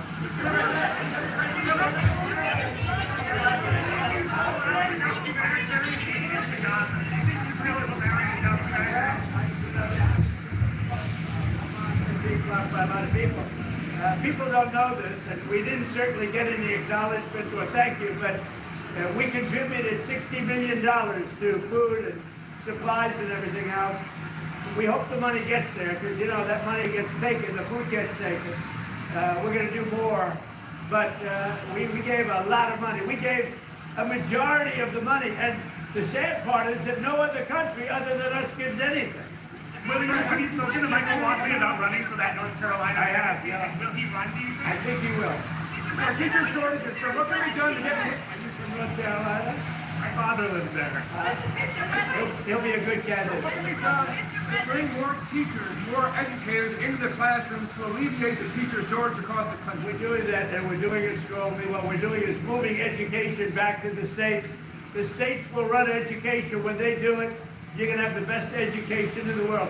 We'll have 35 or 40 states where it will be as good as Sweden, Norway, Denmark, the top 5 or 6 countries. I'm going to attract the top talent, top teachers into the classroom. We're going to get them. We already have them. When we go back to the states with education, you're going to see a big difference.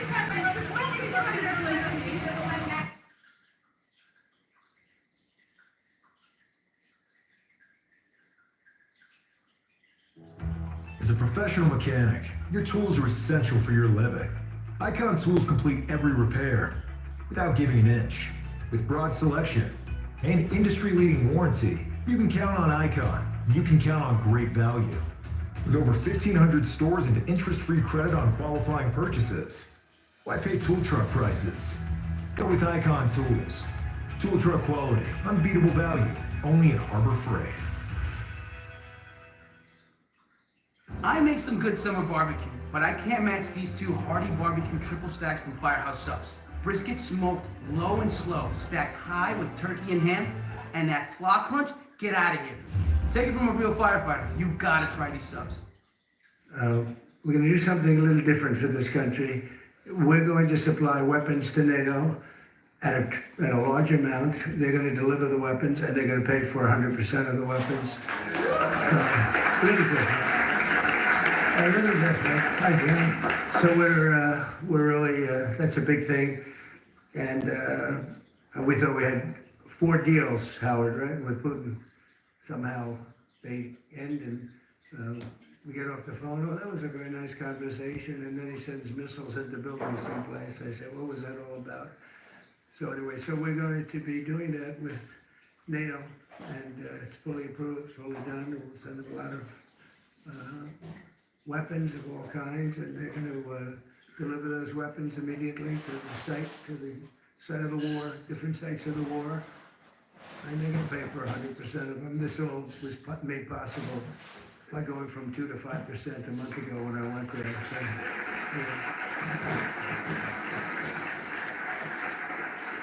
and those countries, those European countries, and I said, look, we have an ocean. It's not fair that we did, because under the Biden administration, we paid about 3.5 times more than they did. We were in for $350 billion. Got nothing for it.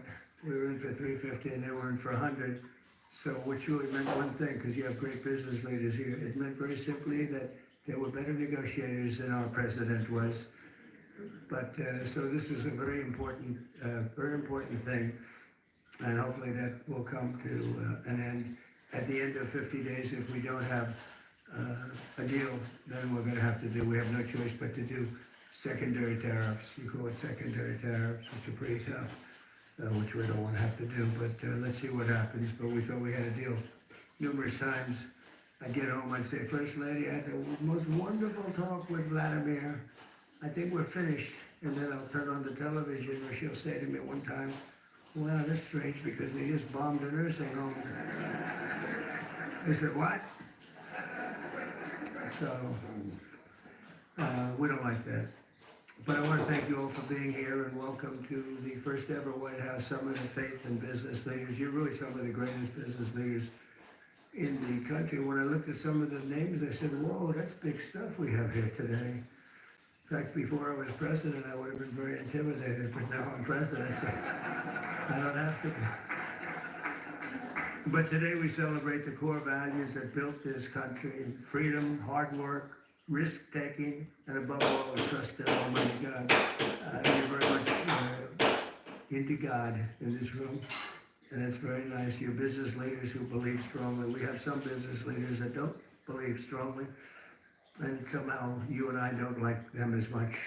But I want to thank Pastor Paula White. She's been my friend for a long time. And John, for convening this incredible group. You know, her husband's one of the most talented musicians in the world. Stand up, Ken. Stand up. Dave? Dave? I stole a couple of his songs for the rallies, and he never sued me, so I was very happy. But we all come from the same place, right?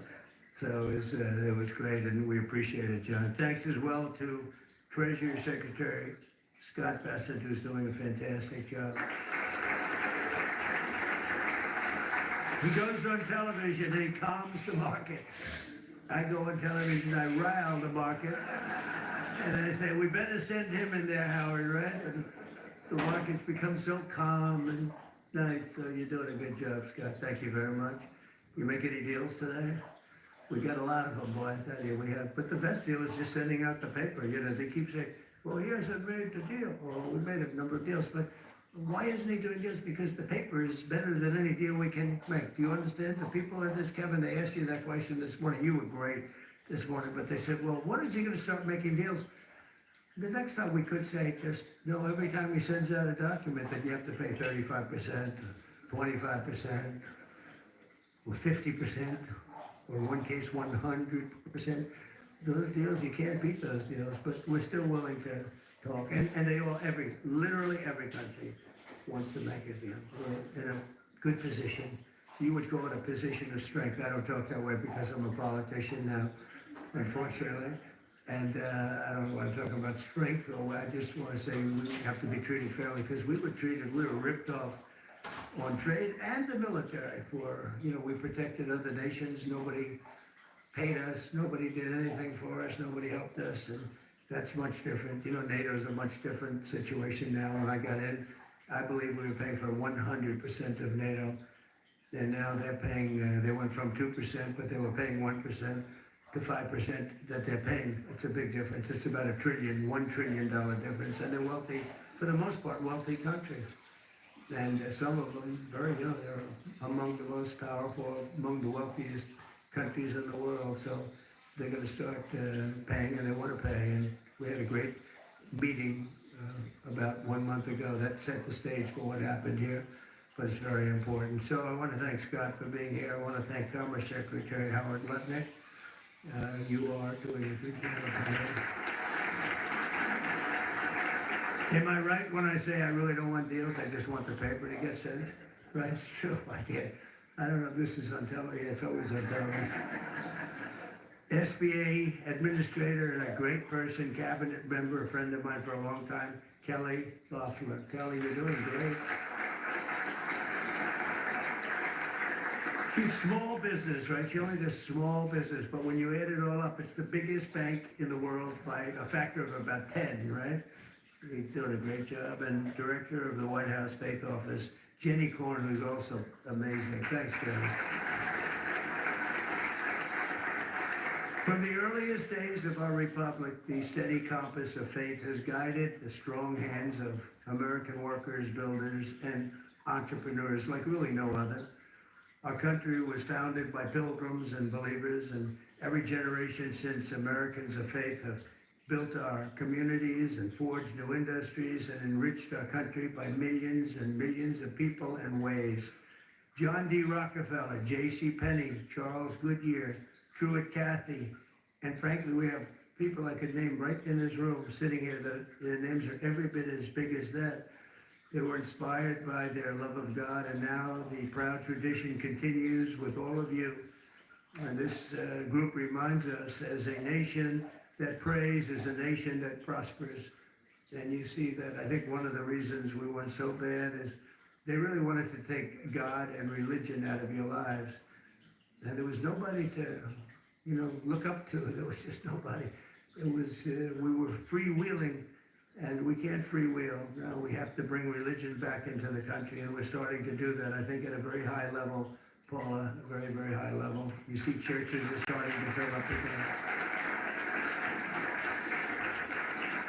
Under the Trump administration, America is prospering and America is winning like never before. Our country is back. So I was in Qatar, Saudi Arabia, UAE, and then a month ago we were in Europe with all of the NATO countries, European countries, and plus Canada. And almost everyone said almost the exact same words. They said, 1 year ago, your country was dead. Terrible term, but that's what it is. Your country was dead. We thought it was finished.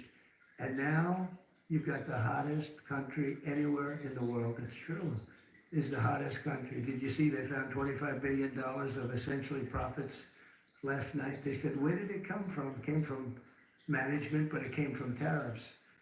And it came from, good business skill.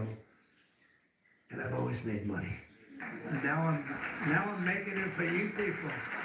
I've had good days and bad days, but in good days and bad days, I always found a way to make money, and we have to do that for our country. But and we did 188 billion in Scott just now, 188 billion in tariffs, 188, and we haven't even started yet. That's only for cars and steel. We actually have barely started. The economy is roaring, business confidence is soaring, incomes are up, prices are down, and inflation is dead. It's dead. We have a bad Fed chairman, really bad. If he would lower the rates, and I tried being nice to the guy, it doesn't help, he's like a knucklehead. No, he's a knucklehead. Stupid guy. He really is. You know, each point, think of this, each point costs us $360 billion. Billion. 1 point, 360 billion. 2 points, you got 600, 700 billion dollars. And we're way high. We're 450 or 425, 450. And how do you go borrow money at 1% when the Fed has you at 450? And, you know, it's not that easy. I get angry at them. Why are we paying so much? And, you know, because he's got you up at this number.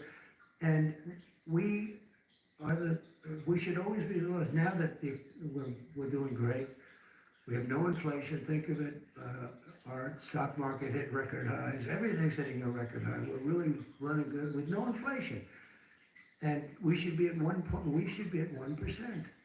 We should be less than 1%. I think Switzerland is the lowest at like 0.5%. We should be lower because without us, there's no world. I don't want to sound overly aggressive, but without us, you have no world. And we put our country on solid footing. We had a man as president who was the worst administration, worst president in the history of our country. We've had some bad ones, but he's the worst ever. What he did at our border can never be forgotten. 25 million people allowed to pour into our country, all unchecked, unvetted, murderers, gang leaders, gangsters, people that you don't want in our country under any means, terrorists. We have many terrorists in our country, and we're watching them. Tom Homan, by the way, is doing a phenomenal job. Christine Nome is doing a phenomenal job. We had last week, it was reported, nobody, not one, even I don't know if I believe that number, but it's done, the numbers are done by liberals. So they said, did you know that? They said we had nobody, zero, cross our border. It's the first time that ever happened. Zero. Did you hear that? It's crazy. But we have people from mental institutions, insane asylums even. That's a mental institution on steroids, essentially. But we had people coming into our country. We can't have them.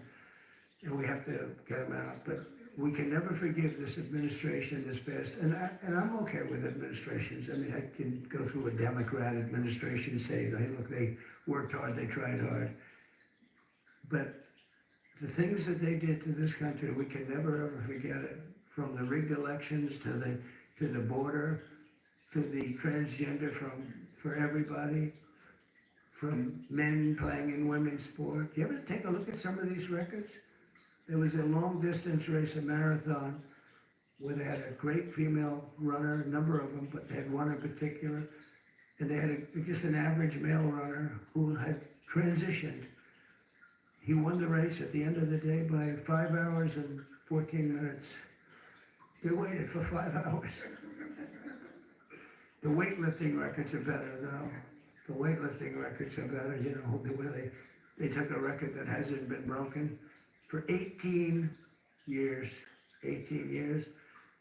And, you know, they'd add a quarter of an ounce on each side of the barbell. And it just, a little tiny piece of stuff, she'd go up and she couldn't get it up. And this guy comes along, have you lifted before? Yes, at a low level. He was a low level lifter as a man. But transition, he goes up to that thing, bing, bing, bing, bing, bing. Could have done it all day long. Broke the record by 119 pounds. The whole thing is crazy. The swimming records are pretty good too. You gotta see that. I told the story. You had this great group of young ladies, and they grew up with each other because, you know, they sort of swam at the top level. And they were swimming, and one girl was seriously injured. She looked left, and she saw the same girl she grew up with, Kelly, in California. Same girl, you know, the young age, she could sort of rise to the top. She looked to the right, she saw the same girls, but there was this giant standing right next to her. And he had transitioned, you probably heard this, he had transitioned. And she'd never seen her before. And when the race was started, he blew by her so fast that she suffered massive wind burn. They had to take her.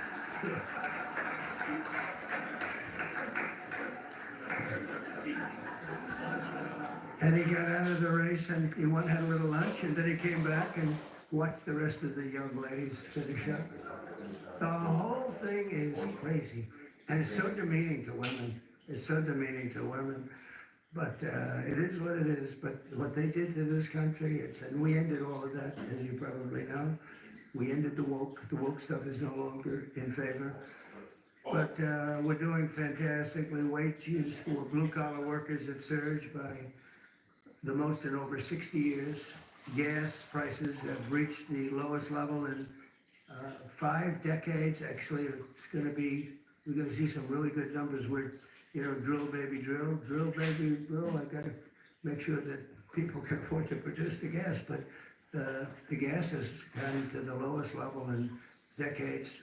And you're seeing $1.99, $1.98, and I saw $1.95 at certain states, not California, because every time it goes down, they add taxes onto it.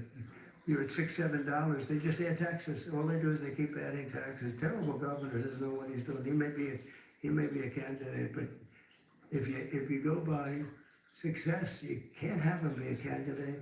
And on Friday, it was announced that the United States Treasury ran a budget surplus. Is that true, Scott?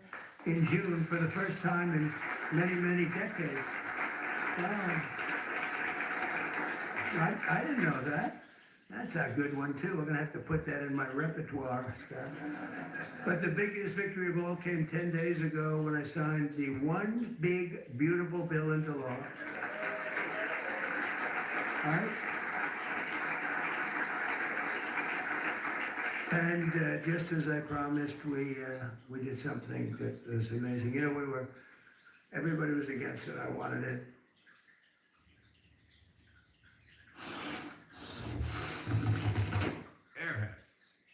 Wood barrel bourbon. This body wash exceptional. The aroma is bodacious. Gets out to squash your heart. Buys out to squash you. In stores and online now. Feel like a man, not like a champion. Be ready when the moment strikes. Rose Sparks hits you hard when you want. It's a fast-acting, long-lasting solution in a convenient sublingual form. Designed to reach your bloodstream quicker, so you can be ready when it matters most. It contains the powerful active ingredients of Viagra and Cialis, giving you the best of both worlds in one treatment. Get ready in 15 minutes on average and stay ready for up to 36 hours. Plenty of time to make things happen. So guys, connect with a Roe affiliated provider today and see if Rose Sparks is right for you.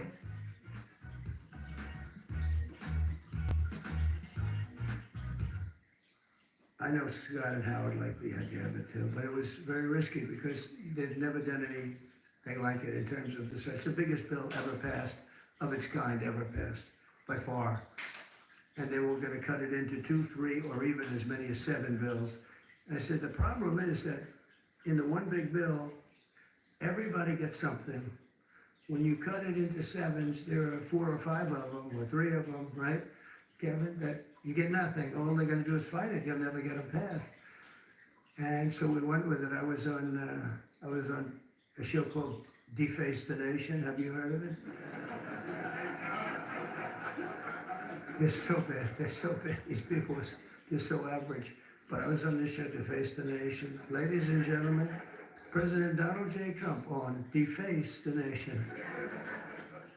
No, but they're all so bad. But we were on the show, and she said to me a question. She said, what would you call this bill? Would you want to have it called One Big Beautiful, or would you rather see it? I said, what I want is one great, big, beautiful bill. And Speaker Mike Johnson, John Thune, they were watching it. They said, what a great name for the bill. We actually ended up calling it that. We took the great out. I actually liked it even better. One great, big, beautiful. But they said, let's do a little bit of a low key. But we gotta pass, but we gotta pass because there's something for everybody. And there are things that people don't like, but you need them for the country. You know, you have to do some things that are great for the country, but they wouldn't necessarily get the votes. And we got the votes. Think of it, not one Democrat vote. All the goodies that we got, not one Democrat voted in either the Senate or the House. And we're talking about tax cuts and business. I mean, so many different things that are so good, right? Not one Democrat vote went with us, not one. So we had to get almost every, in the House we got 218 to 2. Think of that, 218 to 2. Nobody could do that. It's never been done. And that says, you know, and we have Rand Paul Jr., who's a guy from, we call him Rand Paul Jr. because he always votes no. A guy named Massey, always votes no. We had another guy who I helped very, very strongly, helped him with a very personal situation, got him through it. And he voted no. I said, thank you very much, I appreciate it. And then we went to the Senate, and you had, of course, Rand Paul, who always votes no. They call him just say no. I think they think it's, no, I think and, you know, I got him elected. I had to go to Kentucky twice to do rallies to get him elected twice. But they forget, a lot of politicians forget. Then we had a couple of others, Susan Collins, she's another one, just say no. She always, brutal. And we had some people tell us, I guess, it was a no, right? He was a no. And they said he was brave. He said no to the president, but he resigned the following morning. So anyway, that was terrible, I thought. But we couldn't lose more than 3. We had 3 that said no. And so we won that 50 to 3. So it's pretty tough. And the senator came over and said, I can't believe you won the House. Great guy, this guy, the senator, Eric Schmidt, has done a great job. He said, I can't believe you won the House. I said, actually, he says, remember 218 to 2. We needed 3, so we could have lost 3. We actually only lost 2. I said, no, actually, the Senate was tougher than the House. That question is asked to me, who was tougher? I'd say the Senate was tougher, actually, amazingly. It shouldn't have been. We had a slightly bigger margin in the Senate proportionally, but it was brutal. It was, they said, sir, we have 12 hard no's. You know, a hard no is not recoverable, right? This was at 2:30 in the morning. Mike Johnson called up. It could be 20, but it's at least 12. So, could you call them, sir? I said, what time? I said, 2:30 in the morning. And we have to win, right? We can never give up. The people in this room, right? You never gave up. My supporter right from day one, and her husband with a bad damn back, right? How's his back? Is he okay? Every time I see him, he's got a bad back, but he's got a lot of cash, so. A lot. He's got a lot of cash. But they're great people. Thank you very much. I do appreciate it. You were there right at the beginning, you know, always was there. But we have, so we have a situation where we call up these people at 2:30 in the morning, and I call up, I got along with them all great. I like them, but they're tough, you know, they're congressmen. When you're a congressman for 20 years, or you're a senator for years, you're smart, and you're a survivor, because you go through all sorts of hell. But I called up Congressman. I said, Jim, hi, Jim, how are you doing? And he said, fine, sir. I said, family's good, yeah. He said, sir, you have my vote. I never said what I was going about. I said, I do, thank you very much, but how do you know what I'm calling you about? Well, he said, sir, I've been your friend for 2.5 years. You've never called me during normal hours. So I assume that if you're calling me at 2:30 in the morning, you're not calling me to ask me, how's the family doing? I said, yeah. Pretty good. So I called up everyone, I think everyone with the exception of one, I had to speak a little bit, but I call up, sir, you have my vote. Thank you. Sir, you have my vote. Think of that. And we got 12 votes in a matter of, I called back 20 minutes later, I said, you got all the votes. That's spirit, right? That's spirit. They wanted to maybe hear, they wanted to have a little love. You know, the sad part is that some of the best people are the people that don't get any publicity because they go with something because it's good. So a guy like some of the people I'm talking about, but some of the people where you didn't even have to call, they vote yes, 100%. You don't have to waste any time with them. You don't have to beg them, come on, you can do it, come on, let's have lunch, let's have dinner. And then you have other guys that want you to suffer. I mean, some of these people that I just mentioned, whose names I just mentioned, you got to go through hell.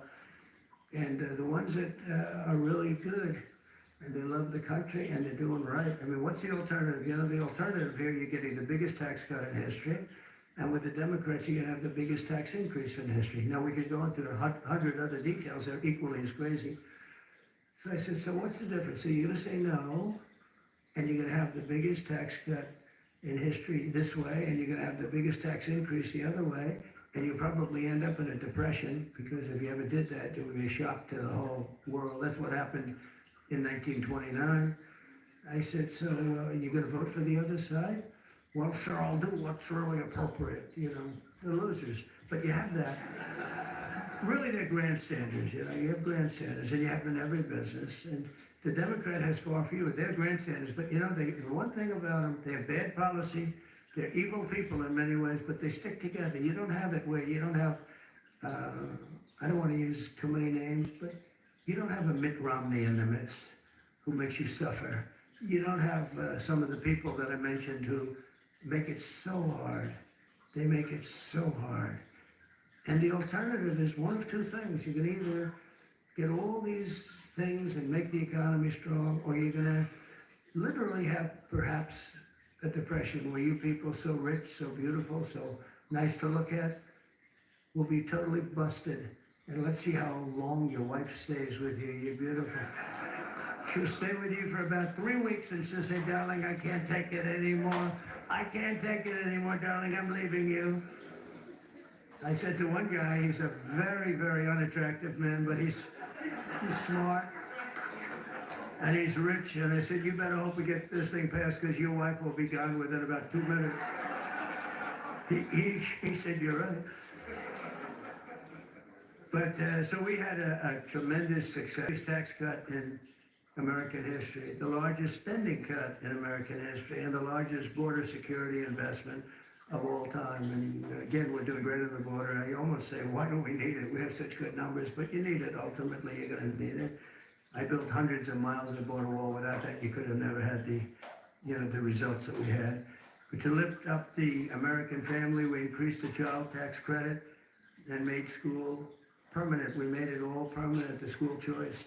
And we expanded school choice, and for every newborn child, we created what's called the Trump accounts. And this was Michael Dell. I don't know if Michael Dell's here, but Michael Dell, well, you tell him I mentioned his name, because it's true. He would call me for 3-4 years. I didn't know Michael. I just know he's a great success story and a great guy. That's all he talked about, was the account where you put $1,000, and as a baby is born, $1,000 into an account, and you let it be invested by, I guess you pick out some good money, determinant or fund or index. And I guess at a certain age, like when they're 30, goes earlier than that, but when they're 30, they're supposed to have like $75,000 that would have a huge impact on their lives. And it could even be more than that. So that passed. And you know, it's funny, that was one of the easiest things we had to get passed. Can you believe it? I thought, so many people loved it. They actually called it the Trump accounts, and I didn't fight for that name, right? I didn't fight for that. I said, that's a very great honor. But Michael Dell was amazing. That's what and he's going to put, he said he's going to invest billions of dollars doing it for children. He's going to put a lot of his money into it. But even more importantly than the economic success, we're restoring the spirit of our country. America is once again an optimistic nation. We were so down. It was depressing. We were so down. That's why I ran again. I got cheated. They rigged the election. But I said, you know, if I didn't think I won, I would have never run. It's just like a poll, right? You lose, you lose. It's worse than a poll. But I saw the lack of spirit in this country for 4 years. It was a dark, horrible place. And for people of religion who were arresting your pastors, they were arresting if you went to church and you had a service outside. And the reason outside, because you had the COVID. And you could go outside. They'd arrest everybody for even having the service. I'll tell you, religion took a big hit because of the way they treated all of us. And we now have a confident nation, an optimistic nation, and we have one nation under God, and we'll always keep that term.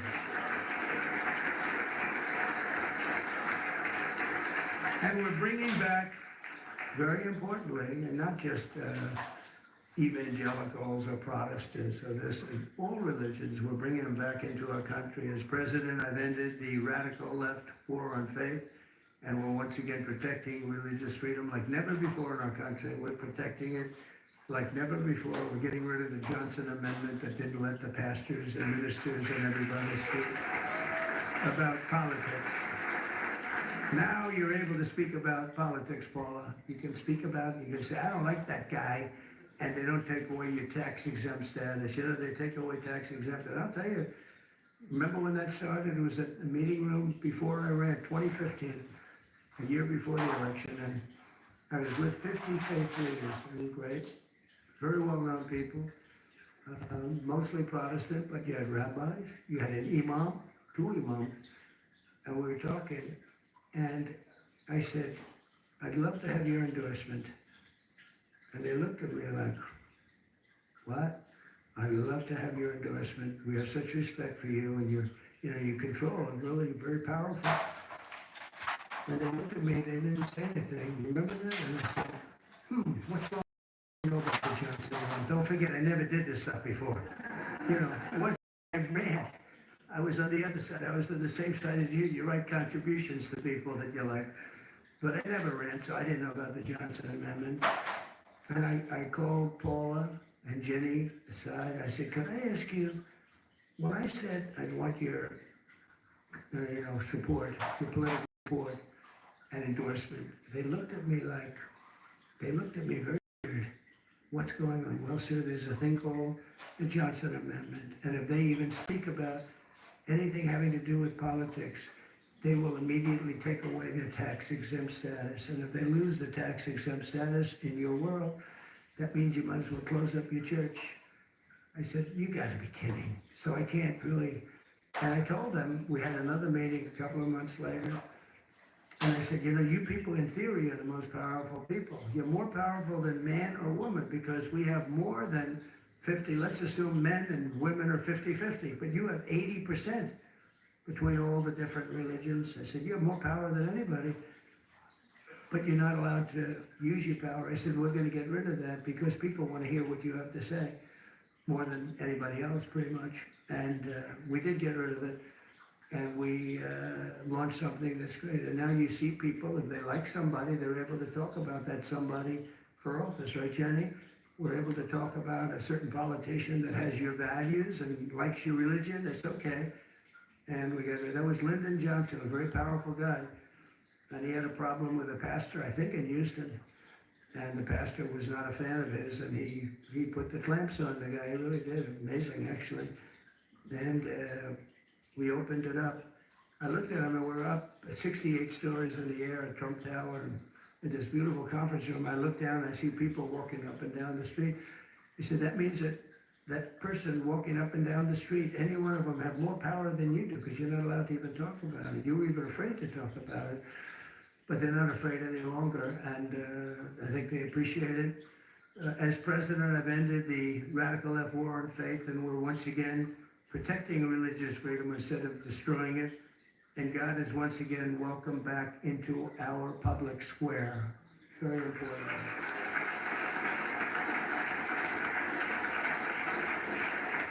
And I stopped the Biden administration's persecutions of Christians and pro-life activists. They would put people in jail if they even uttered the word. And, well, look at me. I mean, look what happened to me. I was under investigation more than the late, great Alphonse Capone. Think of it. Al Capone would kill people for dinner. If he left the room and he didn't like them, he'd have them shot, killed, buried under a building someplace as part of the foundation of a building. They were all over the place. And I said I had more time under investigation than the legendary Alphonse Capone, or probably anybody else. But I had a lot of good people with me, and most importantly, I had the base with me at a level that it actually became stronger. The one thing I did that was very helpful, I was indicted 5 times. They're gonna indict it. That wasn't a word that was in my father's looking down, my mother's looking down. They said, my son's not supposed to be indicted, I think. I got indicted 5 times, impeached 2 times. All bullshit, right? All terrible stuff. And I got impeached for making a perfect phone call.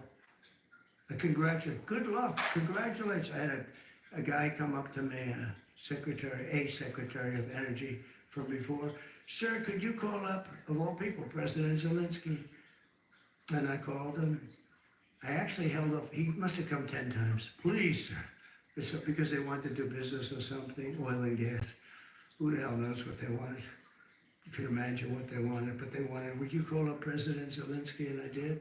When I finally got him, I said, congratulations on your win. He just won. This is early in the process. Should have never been, that war should have never taken place, by the way. If the election weren't rigged, that war would never be happening right now. Millions of people being killed. That war would never be happening. But would you call up? So I say, hello, President, how are we doing? Everything good? Good. Congratulations on your big victory. Wonderful job. Great, great, great. Hang up, that's it. I get indicted for making a phone call. I told that secretary, who wasn't the smartest bulb, he wasn't Rick Perry. You don't want him on your debate team, let me put it that way.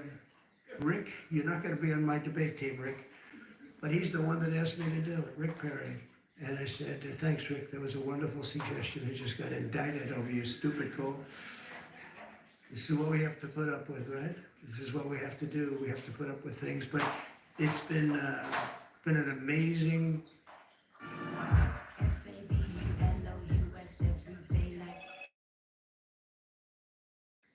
Not all meals are created equal.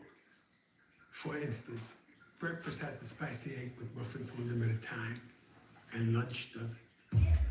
McDonald's breakfast goes first. Ba-da-ba-ba-ba. This summer, there's something in the world. There's something in the air. There's something in the streets. Universal Orlando and Joe Musty can't miss summertime getaway. Visit universalorlando.com. As a professional mechanic, your tools are essential for your living. Icon tools complete every repair without giving an inch. Go with Icon tools. Tool truck quality, unbeatable value, only at Harbor Freight. I started Tai Chi at 50. Now I'm 68, and doctors ask me for advice. 3 reasons to start Tai Chi workout this summer. In 1 week, you'll see your energy. In 2 weeks, you'll feel your breath. In 3 weeks, you'll have energy, and your wife won't believe your results. Here is the personalized plan of short Tai Chi workouts tailored for beginners over 50. It takes just 7 minutes per day. Beginner friendly and requires no equipment. You can work out anytime, anywhere. Just open the app and follow along. It's been an amazing period of time, and we've straightened out so many bad things in this country. I created a Presidential Commission on Religious Liberty and established a Department of Justice task force to eradicate anti-Christian bias, because you have a very big anti-Christian bias that you don't think about and you don't hear about it. I established the White House Faith Office to defend and represent people of all faiths, and it's located in the White House. You've never had an office. You've never had that. And Jenny and Paula are there all the time. We have it in the White House, so people can call up and complain, or they can call up and say, you're doing a great job, whatever. But we have it actually in the White House. Nobody's ever done that. We've restored the fundamental principle that God created 2 genders, male and female. That was a tough one.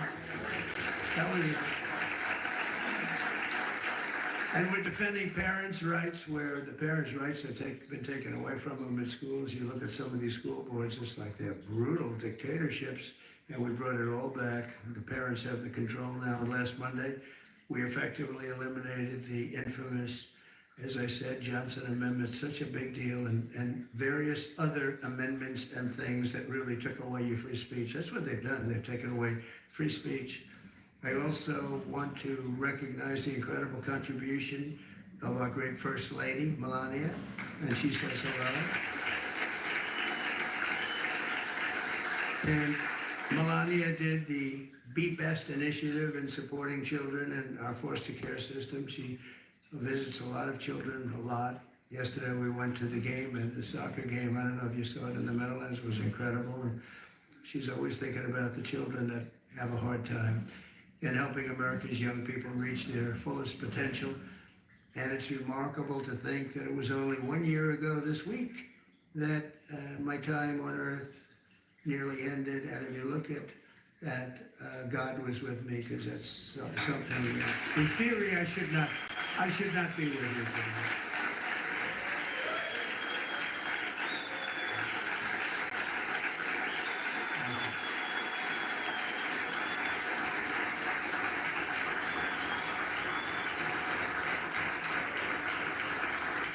Well, I believe that, and I believe it, that my life was saved by God to really make America great again. I really believe that. I think I have a son, he's a great shooter, like a championship shooter. Don and Eric is a great shooter, both of them. But they said that at that distance with that gun, you didn't have a chance. And we turned ahead at the right time, didn't we? Huh? We turned ahead at the right time. So I don't know, some people say it was lucky, and some people say something else. I say something else. I think God helped us. So I always believed in giving back to this nation, a nation that we love so much, and I know that everyone lives by that same sacred principle. The people in this room do, I can tell you. I hate when I see complainers, people that complain and they don't know anything about it. Like, in many cases, the media, not all of the media. I must add something because we won in Atlanta. I think of it, we won every swing state. We won by millions of votes. We won the popular vote. We won there's a district vote that's very interesting. It's where the whole map looks red for a Republican, by the way. But the whole map came out, I think it was 2,750 to 505. Think of that. That's broken into little districts, little areas. We had an unbelievable election, and so I don't know, somebody said, yeah, how do you win without the press?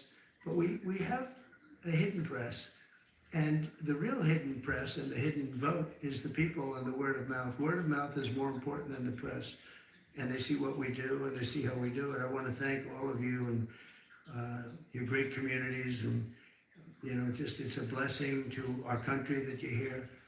And a blessing to our country that you become so successful and so great. And people look up to you, have no idea. You don't know.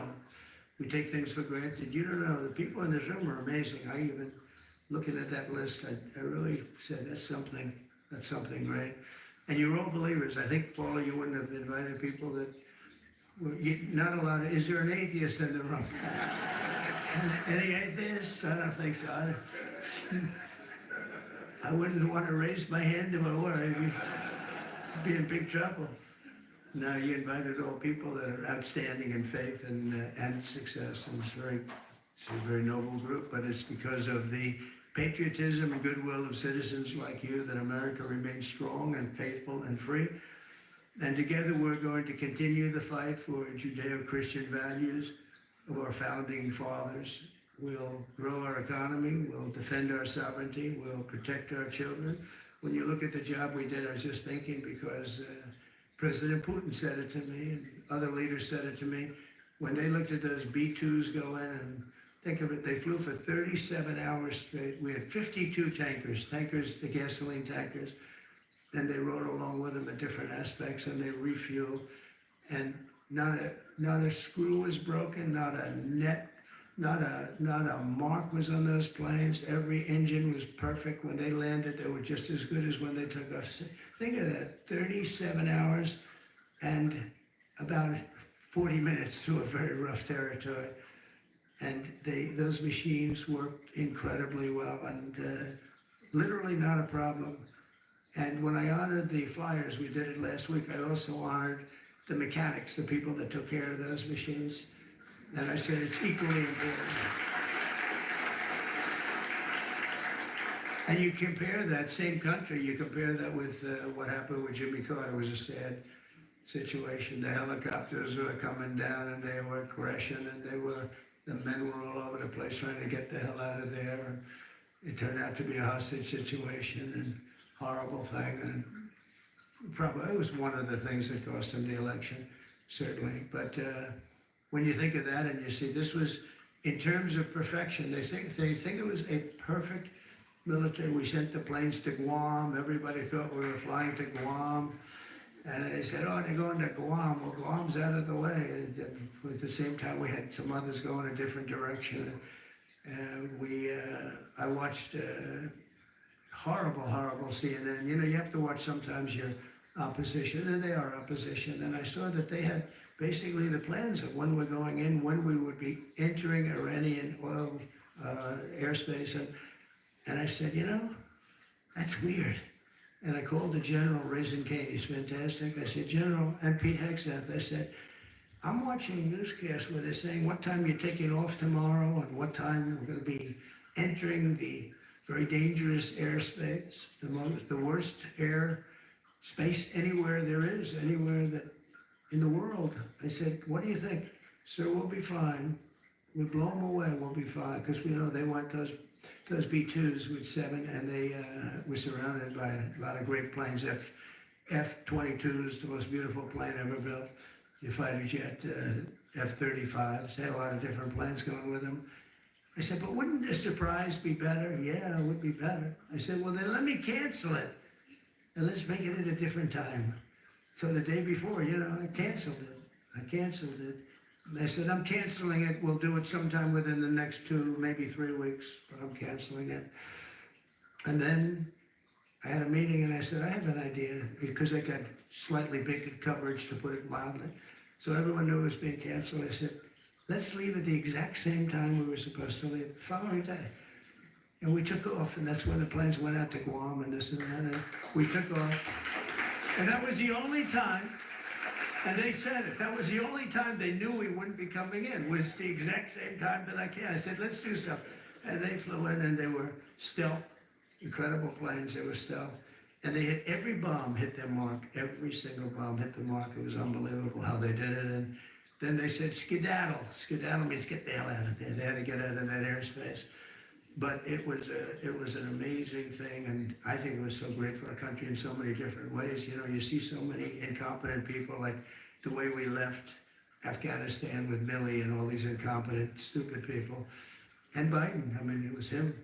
Leave everything behind, leave jets behind. I said to Milley, I said, so you mean to tell me, because I was going to leave. We would have left earlier than them, but we were going to leave with dignity and strength. I said to Milley, you mean you want to leave a jet fighter behind? Sure, it's cheaper if we do that.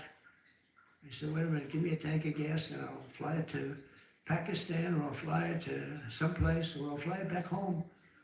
Why is it cheaper? Oh, it's just cheaper. That's when I realized the guy was grossly incompetent, okay? He's telling me it's cheaper to leave a plane than it is that planes cost $150 million apiece.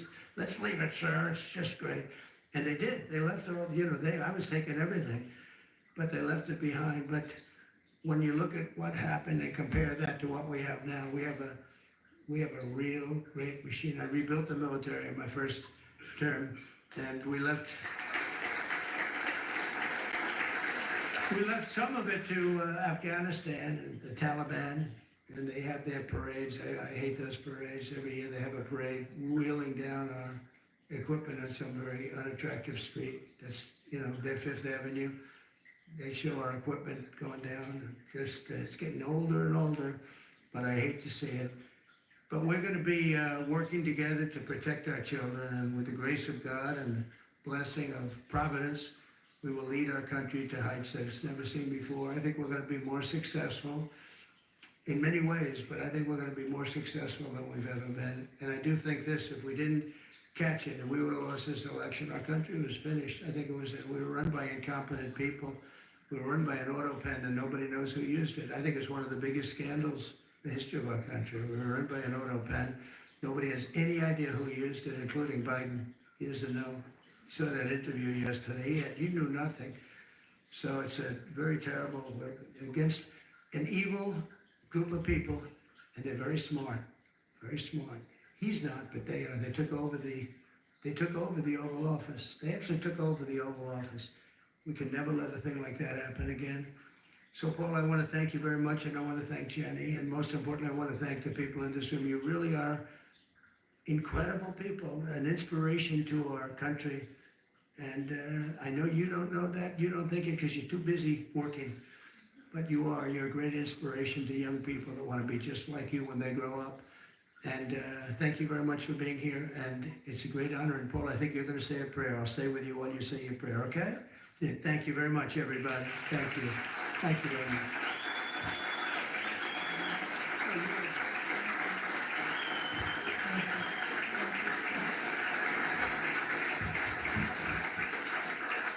Thank you so much, Mr. Preston. You guys may be seated for just a moment. And he is our greatest champion of faith of any president that the United States of America has ever had.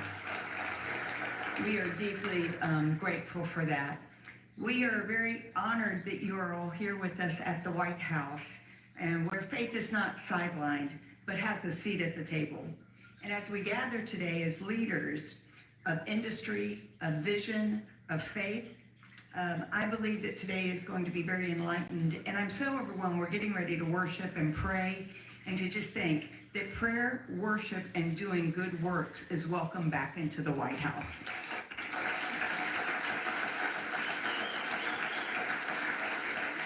President Trump, is a historic and a bold move, established the White House Faith Office to recognize some simple truths: that America is strongest when faith is engaged and not silenced, when believers are activated and they are not isolated. This administration understands that people who are of faith, who are entrusted with wealth and influence as you are essential to building a stronger, freer, and a more compassionate nation. You're more than just CEOs and business leaders and entrepreneurs. You're stewards on divine assignment, builders of legacy, and vessels of impact. You've been called by God to his kingdom for such a time as this. And together we are witnessing something absolutely remarkable. More has been accomplished by this administration in the past 5 months than in the last several decades.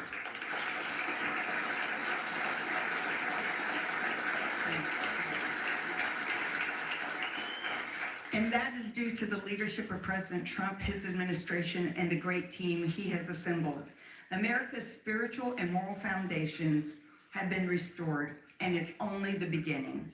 Today's not just a luncheon. It is a moment of divine alignment, a commissioning. And we believe that God is raising up business leaders who don't separate faith from enterprise, but who see their platforms and their pulpits as their businesses and instruments for eternal impact. Let us pray. Heavenly Father, we come before you with great reverence and expectation. Your word declares in Isaiah chapter 43, verse 19, "Behold, I am doing a new thing. Now it springs forth. Do you not perceive it?"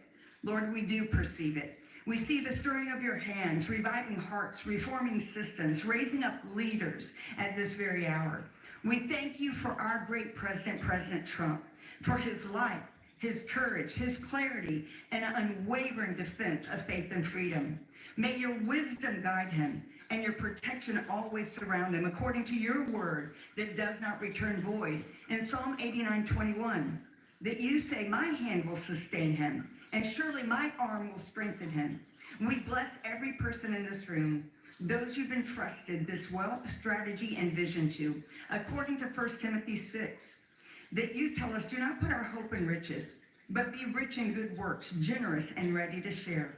So they are your Josephs in Egypt, the wise stewards in famine. They are your Daniels in Babylon, the uncompromising voice, and your Lydia in Philippi, the ones who expanded the kingdom. Let this be more than a meeting. Let it be a movement where we come together and converge to bless communities, care for others, and reach nations, empowered by your purpose and your grace. Unite us with the common cause to use our time and talent for thy kingdom come, thy will be done in the earth as it is in heaven. In the mighty, matchless name of Jesus, we pray these things and come in agreement. Bless this food and bless everyone. And everybody said, amen. And by the way, it is Secretary Howard Lutnick's birthday, so I'll wish him a very happy birthday. We are so grateful for your time, President, and my husband John's going to worship At any time that you have to go, we know that you have spent more than enough time and you are running the country exceptionally for us, and we are all so grateful. So he will stay as long as possible, but will you let President know how much we love and appreciate him?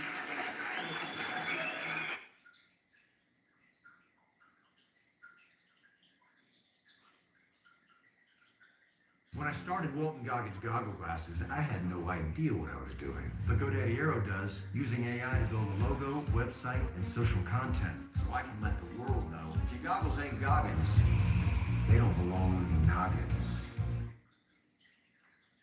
I had my husband take a photo for me and show me my results, and literally I was in tears. I could not believe the difference. Amber walked in really concerned about the loose skin that she had from having her children. She had a lot of concerns and questions about how we were going to be able to help her feel more comfortable in her body and happy with what she sees.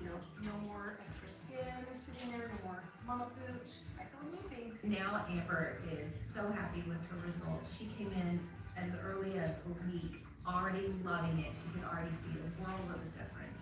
I see it in my stomach, how flat my stomach is now. I don't have that mom pooch. She's a mom. She deserved to do this for her. I'm so excited that I could be a part of her transformation. Congratulations on your transformation, Amber.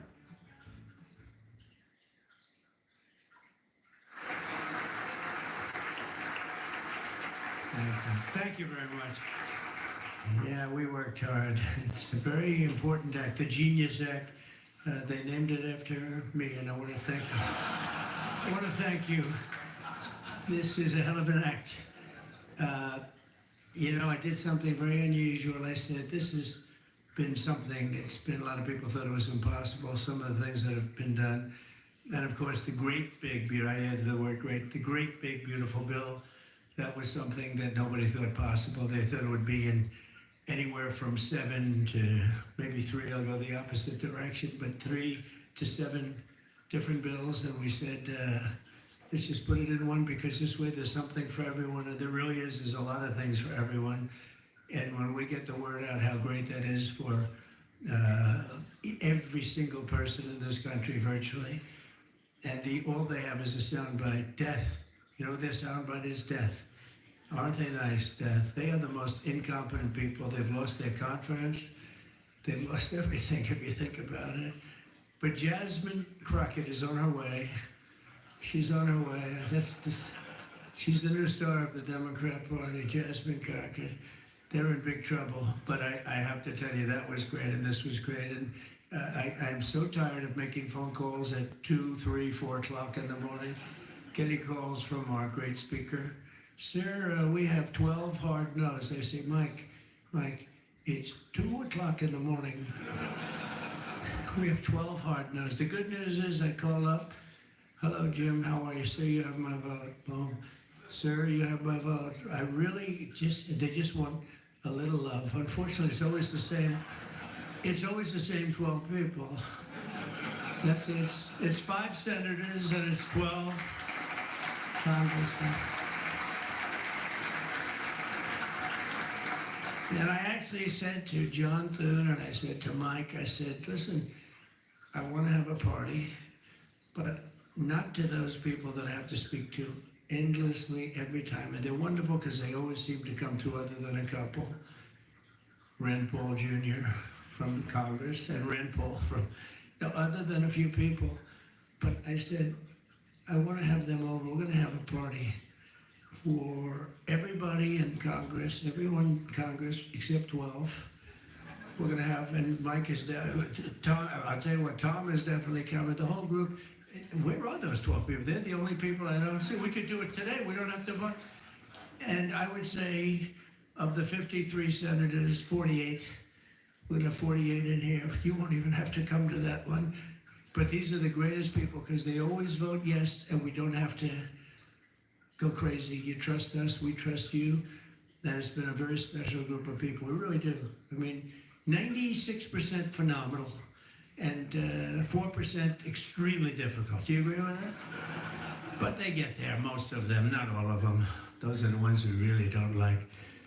But I want to thank you all for being here. This is really a big day. This afternoon, we take a giant step to cement American dominance of global finance and crypto technology as we sign the landmark Genius Act into law. So congratulations to everybody. This is a big deal. We've come a long way since the Biden administration, when they had no idea what you were all talking about, and half of you were under arrest for no reason whatsoever. True, for no reason. And we want to have it, not China. China wasn't actually happy. They were watching this. They like it. And we've got this. We've got AI. We've got a lot of great ones happening. And this is a very big thing. And I want to thank the bill's author, Senator Bill Haggerty, a very good friend of mine. Thank you, Bill. Thank you, Bill.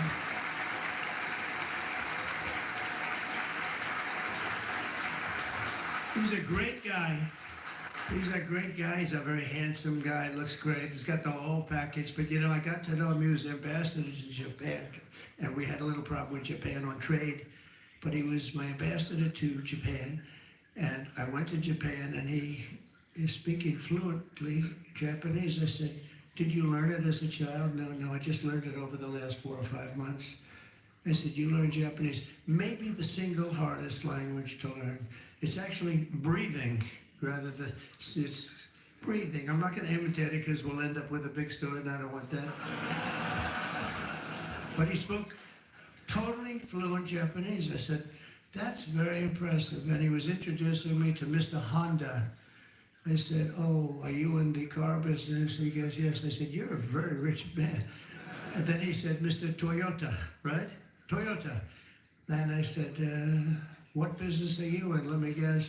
He said, cars. He was my interpreter. And I was so impressed. And I was getting ready to leave. He said, sir, I'd like to run for the United States Senate. I said, where are you from? He said, Tennessee. I said, well, I love Tennessee, but do they know you there? No, but if you endorse me, I'll win, right? And I endorsed him, and he took a 48-point lead. And they didn't know who the hell he was.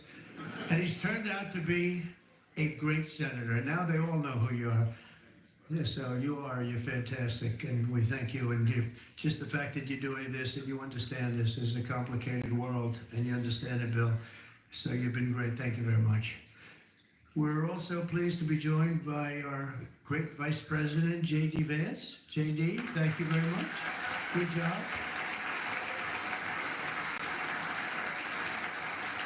And he's been up speaking late at night on the phone. I said, J.D., how about you take it 3 or 4 of these people, please? Because 3 or 4 I cannot speak to. I just can't. And he'd take them, and he'd come through, right, J.D.? Also, Speaker Mike Johnson. He is unbelievable. He's an unbelievable. I mean, if you go by what we're doing, if you keep at this pace, you can't keep it up for another 200 days. But I will tell you this, if you keep up this pace for another week, you go down as the greatest speaker in the House in history. So, one more week. One more week. Who needs Tip O'Neill? Who needs Tip O'Neill? He's better looking than Tip O'Neill, too. But no, he's been going at a fervent pace. Would you say that's right? Your wife probably says, you are crazy. You've been aging beautifully in front. He's an amazing speaker, a great leader, and everybody likes him and respects him. And that's why with a very small majority, like 3, we had a time when we were 1. Remember? We said we're 1 heart attack away from losing the House. Then we won a couple of seats and a couple of other. Now we have 7, maybe if we're lucky, 7. But we win with, nobody's ever done, I don't think anyone's ever done this before, to win with those small. We had a little help from Tom too, right? And a lot of other people. I want to introduce also Secretary Howard Lutnick, who's been fantastic. You have done a great job, Howard. We've got trade deals coming out of our ears, right? We got so many trade deals, the roll call, and so many, and I really mean this too. It's like, how do you deal with so many?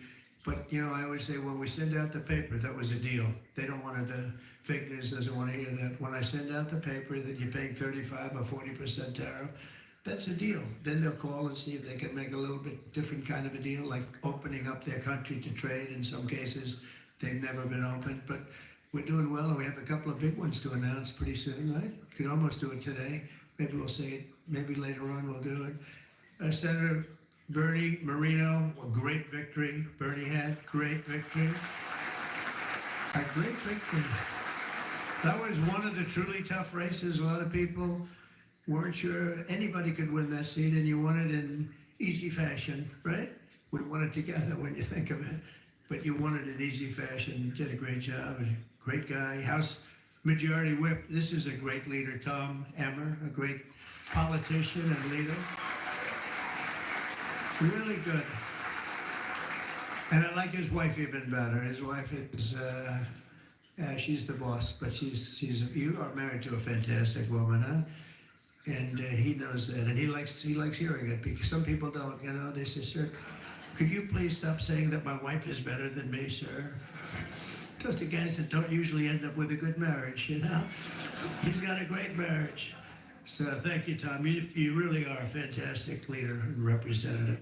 And Representatives Troy Downing, French Hill. Where's French Hill? Where is French? You have been so great. Thank you, French. I spoke to him a little late when he was walking down the hall and said, French. He said, I'm there, sir. You are great guy. Everyone respects you, French. You know that. Bill Heisinger. Bill, thank you very much.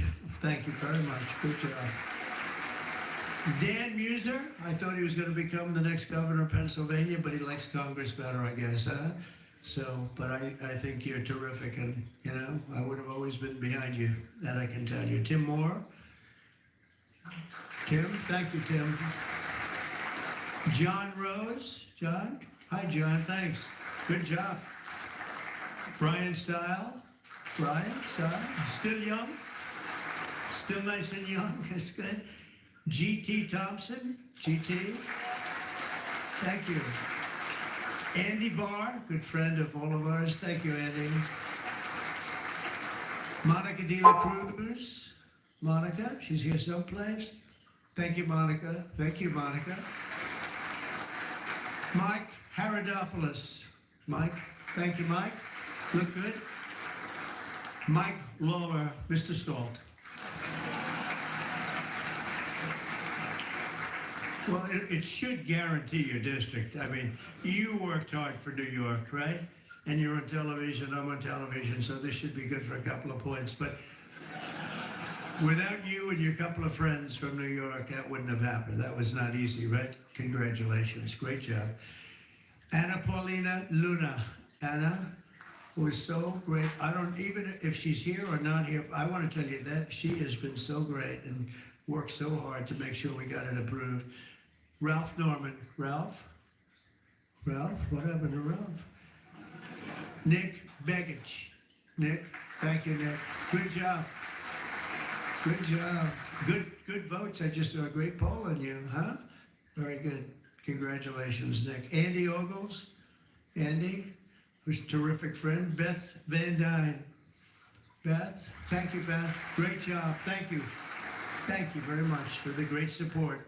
Roger Williams, a great baseball player, who also had to take a bullet, unfortunately, but he is a great guy. He was involved in that whole catastrophe, but he's fantastic and has been from day one, along with a lot of other people that I won't call out because I have no idea where the hell you are. I think I saw Jason here somewhere. Where's Jason? Oh, it's lucky I called him. Ooh, it's lucky. They didn't put your name because I invited you at the last moment, right? He was over there doing some business in the White House. But you've been incredible in your position. Nobody knows more about taxes and finance than you do, so we appreciate it, right? Is that true, Howard? It's true. Thanks, Jason. Great job. And you'll help out with that other matter. You make him so strong and powerful, right? Along with Deputy Secretary of Treasury, Michael Faulkender. Where's Michael? Good, Michael. How are you? Good. You'll help out over there, okay? And Ambassador Ken Howry. Ambassador. Thank you, Ken. Great job, Ken. I also want to recognize some of the countless industry leaders here today, including Brian Armstrong of Coinbase. You've done a good job, Brian. That's a big deal. Dave Ripley of Kraken. Okay. Thank you, Dave. Jeremy Allaire of Circle. It's a big day. Good job. Good job, Jeremy. Paolo Ardino of Tether. Paolo, thank you, Paolo. Ryan McInerney of Visa. That's a good company. Thank you. Chris Pavlovsky of Rumble. Chris, what happened to your location, Chris? You're always a front row guy. You're just being nice today, I think. How's Rumble doing? Good? Good. If Rumble's doing good, that means Truth is doing good. Truth. That's good. You're doing a great job. Thank you, Chris, very much. Vlad Tenev of Robin Hood. Vlad, thank you, Vlad. Thank you, Vlad. Good. Tyler and Cameron Winklevoss. These are two smart, handsome guys. They got the whole package. They're of Gemini, but they have the whole pack. They have a lot of things, actually, but Gemini's just the one for today, right? They've got the look, they've got the genius, got plenty of cash, and it's great that you're on our side. You guys are great. I can never tell them apart, but their mother can. I asked, can your mother tell you apart? And the answer is yes, right? Easily, or is it tough for her? Easy, I figured. Good. You guys have been great. Thank you very much. Great to be with you. Let me say the entire crypto community, for years, you were mocked and dismissed and counted out. You were counted out as little as a year and a half ago. But this signing is a massive validation. And even before this signing, over the last year and a half, I think your stuff has gone up more than any stock, or just about more. A couple of stocks that were pretty good, I will say. But you have certainly, as an industry, gone up more than anybody. Nobody's gained the respect in such a short period of time. But this signing is a massive validation of your hard work and your pioneering spirit and your ability to never give up. Because a lot of people would have given up 2-3 years ago. So I want to thank you for contributing to the incredible strength of America. This is going to make it stronger, and congratulations on this incredible achievement. You've made our dollar look really good and strong and powerful. It's good for the dollar and it's good for the country. And that's why I backed you at an early stage, and I also did it for the votes, because you did come out and vote, I will say. And they changed tune, you know, Biden's team, they changed tune right in the middle of the campaign. All of a sudden, they loved you guys. They dropped all charges. They did have, I got you guys out of so much trouble. And you know what? I don't think anybody voted for them, right? Because you remember, they treated you very unfairly, actually. So it's a great honor that we were involved. And it was a tremendous amount of support that we got at the polls. We won, think of it, we won every swing state. We won by millions of votes. We won the popular vote. We won the districts by 2,750. Think of that, to 505. Different districts too, by the way. Every once in a while that number can change, but it doesn't change by much. The map was almost totally red, and you guys were with us right from the beginning. Exactly 1 year ago this month, many of you were with me in Nashville, Tennessee. Do you remember that day, right? That was a big day in Nashville, Tennessee, when I became the first presidential candidate ever to address the Bitcoin conference. And at this time, and at that time, crypto builders and founders were under relentless assault by the Biden administration, which was trying to crush your industry and crush you as people and go after your families. And they were a vicious group of people. You know, people don't realize it. They were vicious, incompetent, but vicious. Well, Joe was an incompetent guy, but he was always known as a vicious guy. I guess if you're going to be in that, you probably, if they're incompetent, is better, right? Because you don't want to have a vicious guy that's competent. If you did, I wouldn't be standing here today. Right? But I pledged that we would bring back American liberty and leadership and make the United States the crypto capital of the world, and that's what we've done. And under the Trump administration, this is only going further. You're going to do really well. I mean, I'm so proud of what you've done in the last couple of years, and very important. On day one, I remember I did this, and I said this, and I mentioned this name, and I got the greatest applause of the whole campaign. We fired Joe Biden's SEC chair, Gary Gensler. We fired him.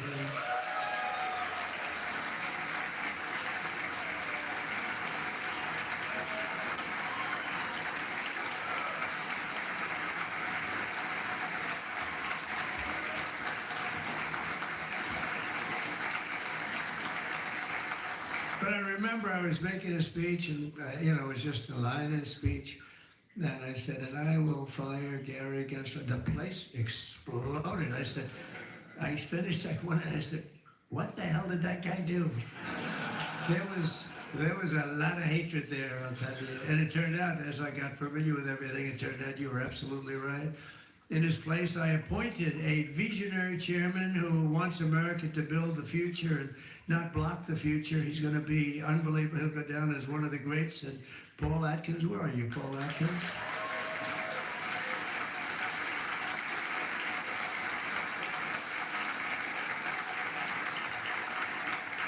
And Paul, the crypto guys, they said, everybody said, not only crypto, every industry, they all wanted Paul for the position. And he's a tough cookie too. But they actually said, we don't care. We just think he's fair. All they wanted was fairness. And they have somebody that you're really a champion of the street and you're a champion of the country. You're going to do a fantastic job. I saw you interviewed the other night. I watched it about 2 o'clock in the morning. There was a little thing called C-SPAN, which I don't know how many people were watching. Don't worry, you were in prime time too, but they happen to have a little rerun. I don't want to embarrass you. But a fantastic job, really. You are absolutely so perfect for the job. Congratulations, Paul. And Paul is here today among the commissioners, various commissioners, including Hester Pierce and Mark Yoida. Hester and Mark Yoida. Thank you, Hester. Thank you very much. And thank you, Mark, wherever you may be. Is Mark here? USDA choice ribeye. Must have cost a fortune, huh? Oh, right. The lowest prices of any national grocery store. It's an only thing. Grip, stability, precision. That's the essence of driving Moffett. What doesn't your outfit feel like? So comfortable and soft, it's likely designed our bras to be forgotten. Try them at home for 180 days. Under Outfit, engineered for happiness. You're sick, on vacation. Good thing Amazon Pharmacy will deliver meds right to the hotel. Because your wife's not going out there, alone, with them.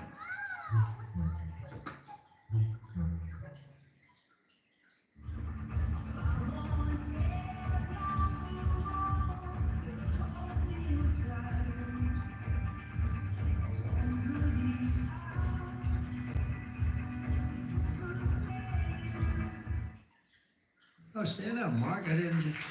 Good. Thank you. Good job. Good. I'm glad I gave you a second crack you didn't hear because of the thunderous applause for Hester. But thank you. I heard tremendous things about both of you. Thank you very much. My first week in office, I also established the first ever presidential working group on digital assets, and we have an executive director, Bo Hines. Bo Hines. Hi, Bo.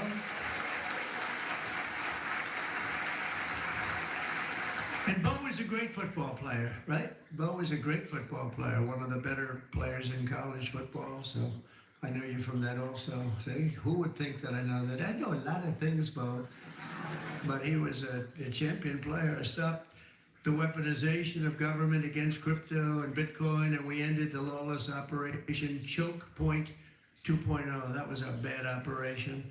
And I kept my promises to the community and granted a full presidential pardon to Ross Ulbricht. Ross Ulbricht. And you have no idea how important that name became. It was like a symbol, and his mother was unbelievable. His mother was an unbelievable woman, but it was so important to a certain group of people.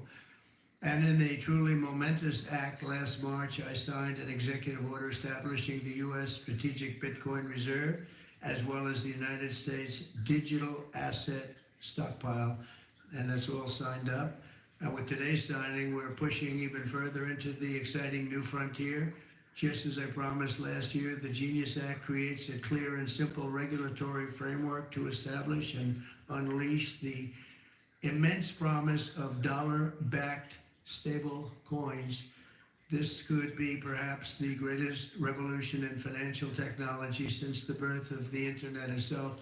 A lot of people are saying that. I don't know. What do you guys think? Yes? If you say yes, I'm saying yes. I think it's great that you're involved, I will tell you. Many Americans are unaware that behind the scenes, the technical backbone of the financial system is decades out of date, many, many years out of date. You know that. Paul and others are straightening it out, but payments and money transfers are costly and take days or even weeks to clear. Under this bill, the entire ancient system will be eligible for a 21st century upgrade using the state-of-the-art crypto technology.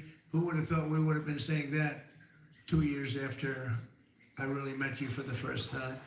The Genius Act provides banks, businesses, and financial institutions a framework for issuing crypto assets backed one-for-one with real U.S. dollars, treasury bills, and other cash equivalents. It's really strengthening the dollar and giving the dollar great prominence. And you know, you have this little group called BRICS. It's fading out fast, but BRICS is, they wanted to try and take over the dollar, the dominance of the dollar and the standard of the dollar. And I said, anybody that's in the BRICS consortium of nations, we're going to tariff you 10%.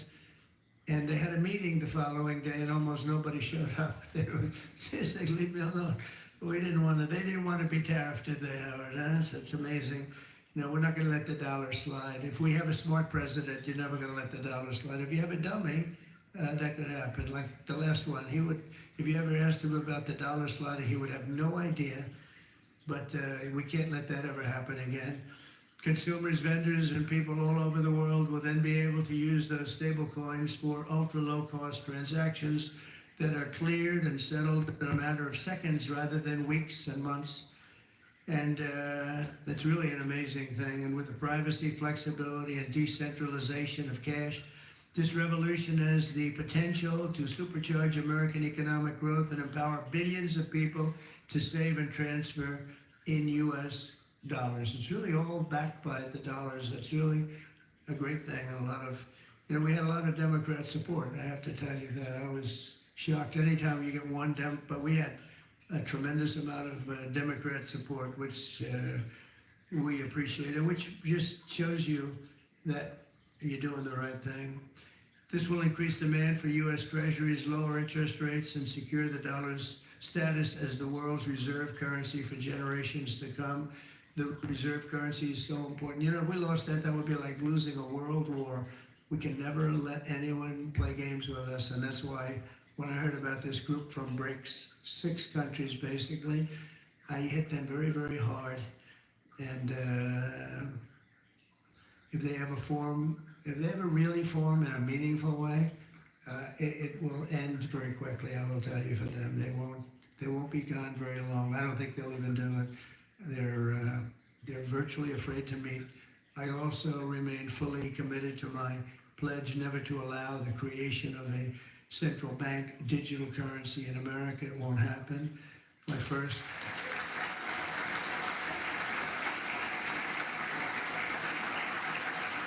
Thank you. And the other night, I will say, with some of the congressmen and women, they wanted that so badly. That was so important to them. You know, I was impressed that they knew what the hell it was, to be honest with you. Please, sir, please, the central bank digital currency, well, you have to make sure, sir.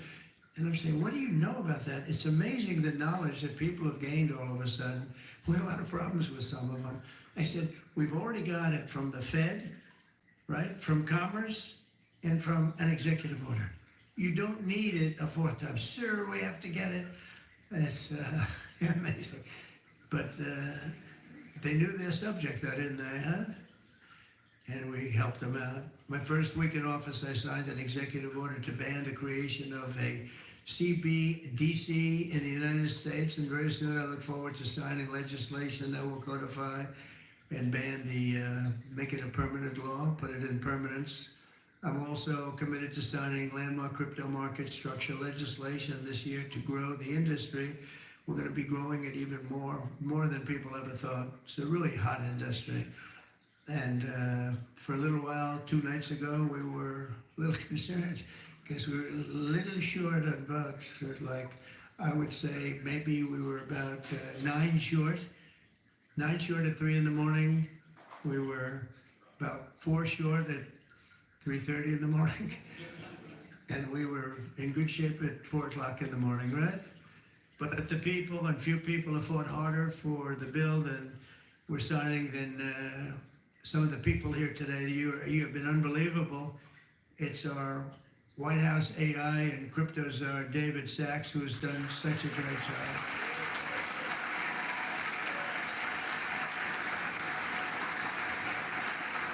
And he has a show now, become a showman, but a couple of years ago, right, it's probably 2 years ago now in San Francisco, and I did his show, and I heard he's a very smart guy, and we had a great show. You've kept it going a lot longer, and is that still your highest rated ever show? Oh, he knows what to say. He knows what, he had a rating that he had millions and millions of people. I said, what's going on? But we had a great show. And I said, that guy's really smart. I said, if I get elected, I was running at that time, if I get elected, we're going to bring him into government in some ways. He's worth a fortune. He's made a lot of money. He's a very rich billionaire. But this is more important, isn't it? This is, me too, it's like, doesn't matter. This is what, I know Howard and I talk about it all the time. Howard could go back to his wonderful brokerage firm, hire 1 or 2 people, and it's not the same as what you're doing, right? We're doing the biggest deals in the world. Actually, the deal we're doing now in tariffs is the biggest, when you add it up, the biggest deal ever made in history. It could be 1,000 IBMs. I mean, if you think of it, it's the biggest deal ever done. So it's hard to go back to a brokerage firm and, make $79,000 commission on the sale of a stock, right? It's true. But I want to ask David. So David's been fantastic. He's done an incredible job. And I'd like to ask David to come up and say a few words. Thank you very much. Thank you so much. All right, thank you, President Trump. It's a great honor to be here, and it's true that I never expected to work in government at all, and then everything changed after President Trump came on my podcast, and I accepted this job as crypto czar because I thought it was a once-in-a-lifetime opportunity to work for a president who really wants to get things done for the American people, and if anything, that's been an understatement. The first 6 months of this administration have been more successful than any administration in American history. What's been done?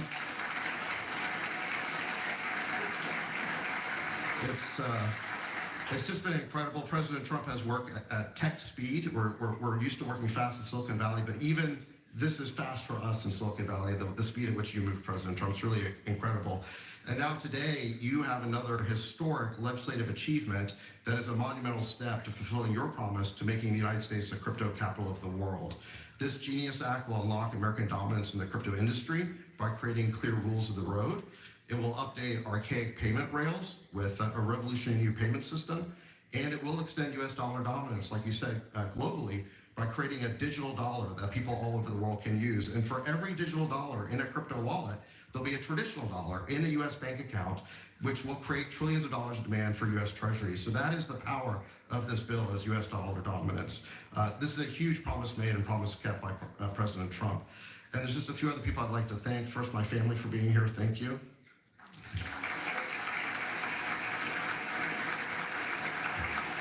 And Bo Hines, who President Trump mentions, the director of our crypto council, he really did the heavy lifting here. So Bo, I just want to thank you again. And my chief of staff, Tracy Johnson, as well, who also does the heavy lifting. And Bill Hagerty and French Hill and all the congressmen and senators who have already been mentioned by President Trump, so I'll save the time, but it was really been an honor to work with all of you. This was really a team effort, but most of all, I want to thank President Trump for accomplishing what nobody thought was possible. And it's true that just earlier this week, the media was reporting that this bill was dead. This bill was dead, and then the media didn't know one thing, that we had a secret weapon. We have a deal maker in chief. And thanks to President Trump, he stepped in and saved this bill. And it's because of your vision, your leadership, your determination, and your skill that we're all here today. So thank you very much, President Trump.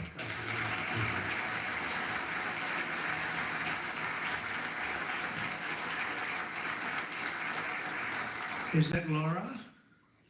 Please come. Just come here. This is our superstar. She was the head of the Republican Party, and nobody complained about anything.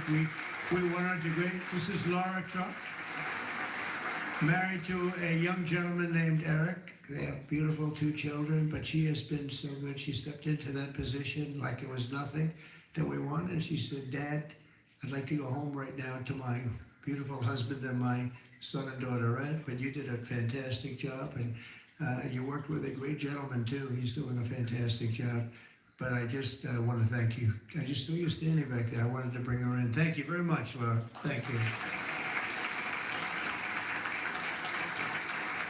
So under the Trump administration, I just got back from Saudi Arabia, and we went to Qatar. We went to a number of countries, and I will tell you the level of respect that this country has now is incredible.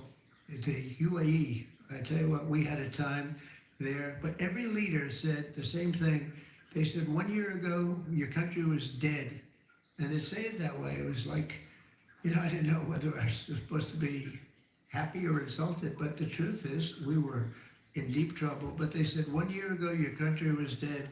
And today you have the hottest country anywhere in the world. And it's true. We have the hottest country in the world. We had a country we were a laughing stock with the borders, people pouring in. Can you imagine last month, in the month of June, actually, 0. Now, I don't even believe that, 0, because you have hundreds of thousands pouring in, and then all of a sudden it's 0. But they have it down as 0. And very liberal people take that particular toll. It's a liberal group. So they're not giving us any favors. It's 0 people coming through our border. Can you imagine that? From literally hundreds of thousands and millions pouring in from all over the world. They came from all over the world. They came from prisons, jails. They came from mental institutions, gang members. There were gangs. They came from all over the place, from every country. They came from the Congo in Africa, a lot from the Congo. They came from South America. A lot came from Venezuela. They emptied their jails into our country. Can you imagine? They allowed that, emptied their jails into our country, and they let them walk right into our country like perfect. 11,888 committed murder. 50% committed more than one person. They murdered more than one person. 50% of 11,888. And we had murderers, and we're getting them out, and Tom Holman and Christie are doing a great job. That Tom Holman, I'll tell you, he's Central Casting Award, and he takes abuse, but they just keep fighting, and they're winning, and we're winning in the courts, so we're winning everywhere. But we've got the hottest country in the world, and you're a big part of it. So the golden age of America is upon us, and with today's signing, the future of crypto and the crypto industry, the U.S. dollar working together, because they really are hand in hand, is going to be stronger and bigger and better than ever before. And I just want to thank everybody, some tremendous people in this room. And maybe when I sign, I'll ask some of our great senators and congressmen to come on up. Some of the top crypto guys, please come on up, because you guys work very hard on this.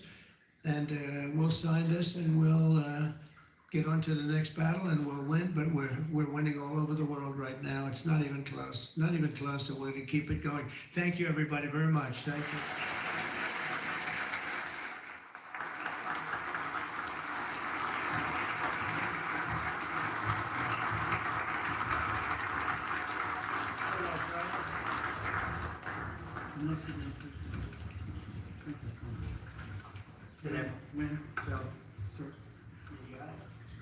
Thank you so much.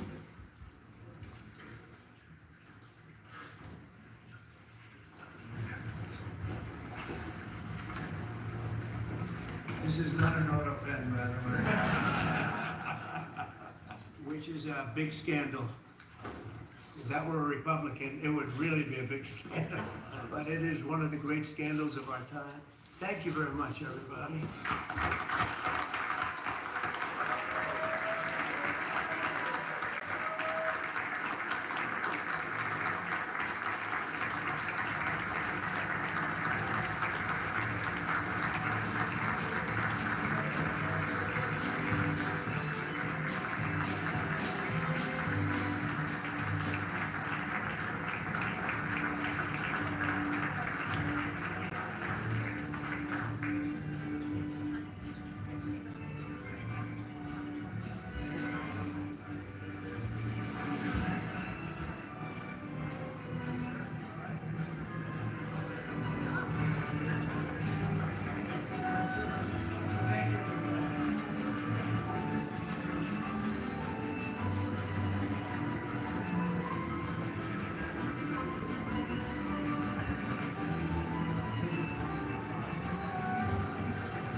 there you have it. The signing ceremony officially ends as President Trump has signed that crypto bill officially into law.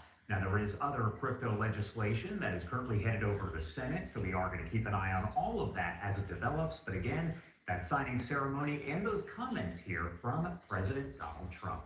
Going to head to a quick break here at 3:27 on the East Coast.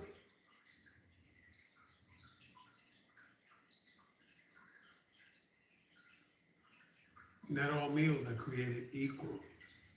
For instance, breakfast has a spicy egg with muffin for a limited time, and lunch doesn't. McDonald's breakfast comes first. Ba-da-ba-ba-ba. This summer, there's something in the ground. There's something in the air. There's something in the streets. Universal Orlando is your must-do, can't-miss summertime getaway. Visit universalorlando.com.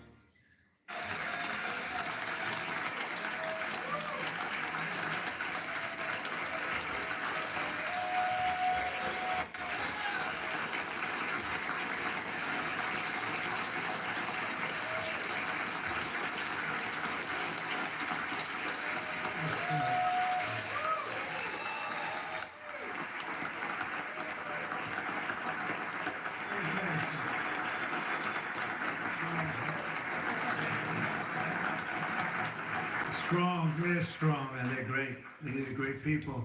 And thank you very much. This is a very important day to me because we're bringing back an industry that was abandoned, despite the fact that it was just about the best, certainly the best in terms of power, real power. And I'm very honored to be doing this. The countries went to beautiful clean coal, and they've stayed there for many years, like China. China's opening 2 plants every week.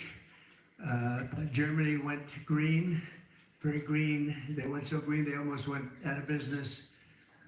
Germany was finished. They went to wind. The wind wasn't blowing too much. And they went to all sorts of other things. You know, the Green New Scam hit Germany too. And guess what? Now they're back to coal. They're opening up coal plants all over Germany. We're the ones that aren't doing it. I call it beautiful clean coal. I tell my people never use the word coal unless you put beautiful clean before it. Right, Doc? So we call it beautiful clean coal. Beautiful clean coal. So today, thank you. Today we're taking historic action to help American workers, miners, families, and consumers. We're ending Joe Biden's war on beautiful clean coal once and for all, and it wasn't just Biden, it was Obama, and there were others, but we're doing the exact opposite. And all those plants that have been closed are going to be opened if they're modern enough, or they'll be ripped down and brand new ones will be built.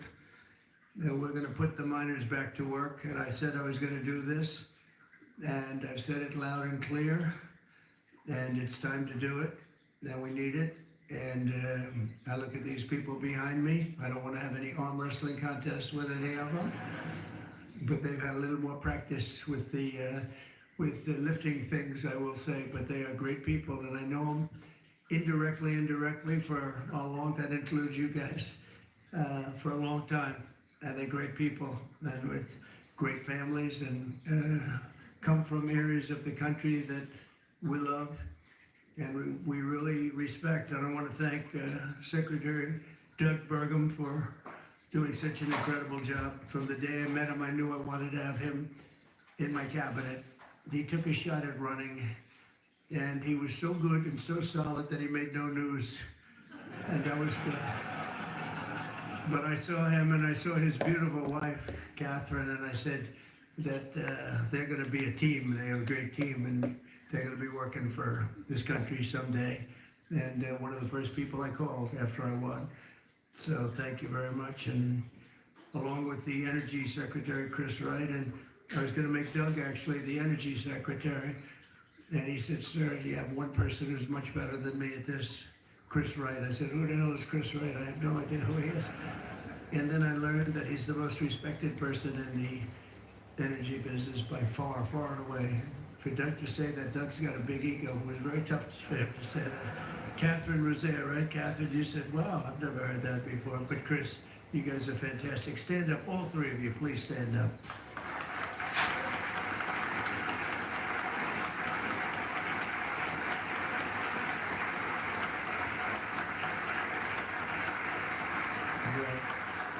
That's a great team. It's no better team than that. And they're going to produce energy the likes of which nobody's seen before. You know, we need to do the AI, all of this new technology that's coming online. We need more than double the energy, the electricity that we currently have. You take all of the electricity in the country right now for houses, for buildings, for everything. We need to more than double it to be number one. We're now way ahead of everybody at AI. China's in second place, but way behind. And they're going to be producing a lot of energy and a lot of electricity for this.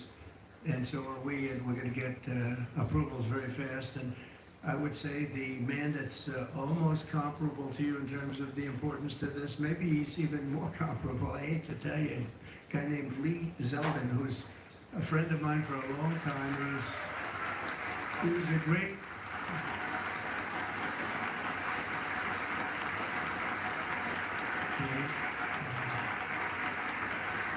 Lee was a great lawyer, and he ran for office, and he won immediately. Hey family, sorry to stop the live, guys, but something came up. I have to leave the house right now, and I do have to cut this live short. I do apologize, but I do appreciate every one of you guys for joining in. I will be coming back on the live later on this evening if you guys want to join me again, but I do appreciate every single one of you guys. Without you guys, I wouldn't have almost 11,000 subscribers, and may God be the glory. I love to watch the comments. I see you guys go back and forth. I love to see the competition in the comments. It's very heartwarming for me. I love this country. I love the United States. I wasn't born here. I was born in Jamaica, but I love to see this country do well. With that said, guys, I do have to run, so I'm gonna cut the live short. But if you guys want to subscribe to the channel, I'd really appreciate that. And so when I do stuff like this again, and you guys want to come in and interact with other viewers, you guys can feel free to do so. To subscribe to my channel, hit the notification bell. And I really wish you guys have a wonderful afternoon. I've been doing studying. I'm in medical school, so I've been doing some studying for the day, and something came up. I do have to run, but if you ever see the channel open back up, please join in. I really appreciate that. I'm going to give you guys another minute or two so you guys can finish up those conversations, and then I'm going to take off. So I'm going to give you guys about, I'll say about maybe 5 more minutes so you guys can finish up the conversations, wrap them up, and then we're going to take off. Yes, I am Jamaican, definitely, 100%. I know I cut back my accent a little bit, but yes, I am Jamaican. But I'm going to give you guys 4 minutes starting now. And then I'm going to come back, and then I'm going to cut the live off. Thank you, guys. I appreciate you guys for joining me. Thank you very much. I appreciate every single one of you. I'm just going to let it play for about 4 more minutes, then I have to cut it off. Thank you, guys. I gave him a very important endorsement. He won for Congress in an area that was unwinnable. He couldn't, they were all saying, why is he wasting his time? That's Democrat territory. And I liked Lee and knew Lee. And he ended up winning the seat in a massive upset. Nobody knew what happened, actually, and then he was there for a long time. How many years were you there? 8 years. It was very popular. Then he almost won the governorship of New York, which is lost by a few points, which was an amazing run. And I said, we got to get you in with us in some form, and we did. Then he's head of the environmental agency, EPA, and doing a great job. And I said, if we have a nuclear power plant, Lee, can you get it approved in less than a month? He said, I'll do it faster. And by the way, he'll do a fast job, but he's going to do also a great job. It's going to be an important job. We don't even smile about it, but you know, I've been involved in the approval process for a long time, having been in real estate. And you go years and years and years for absolutely nothing. And even in those days, I used to say, you know, this whole thing could have been approved in a week or 2 weeks or 3 weeks, and it would have been just as good, but they take you down the path and you spend years waiting, and then sometimes you get rejected. I wasn't rejected too much. I was the king of zoning. I did well, but it was such nonsense.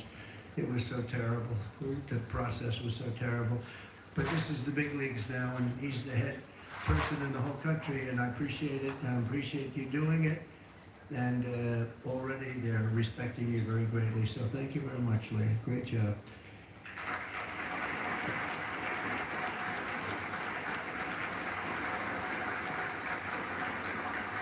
So we have a lot of senators and congressmen and women, and I'm going to just introduce the ones that I see here, because it's always a problem when I do this, because I leave one or two out, and that's the end. I never get their vote again. I never get their vote. Takes years to recover, but we'll give it a shot, because Senator John Barrasso, who's my friend and a great gentleman. Thank you very much, John, for being here.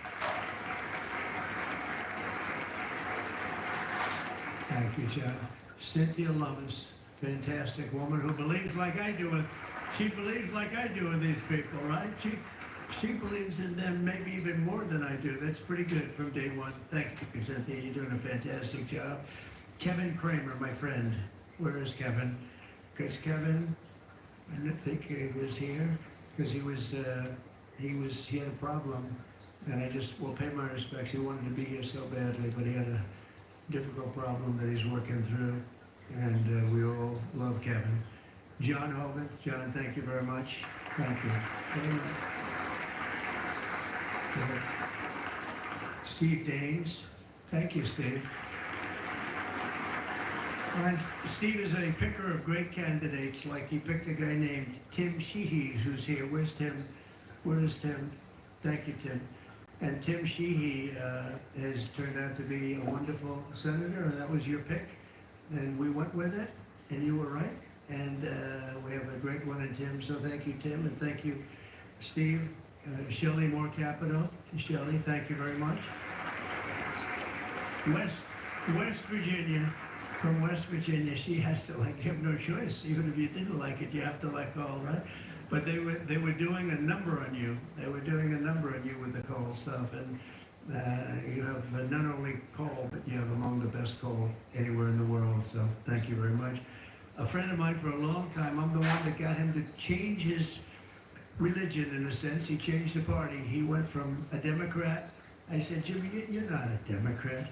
But he changed to Republican. He's one of the most popular Republicans and one of the most popular political leaders in the country. Jim Justice. I call him Big Jim.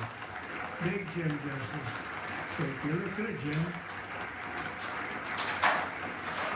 When he was in the business, and so am I doing the right thing? You would know better than anybody in this room. Am I doing the right thing, Jim? I think so, right? Thank you very much, Jim.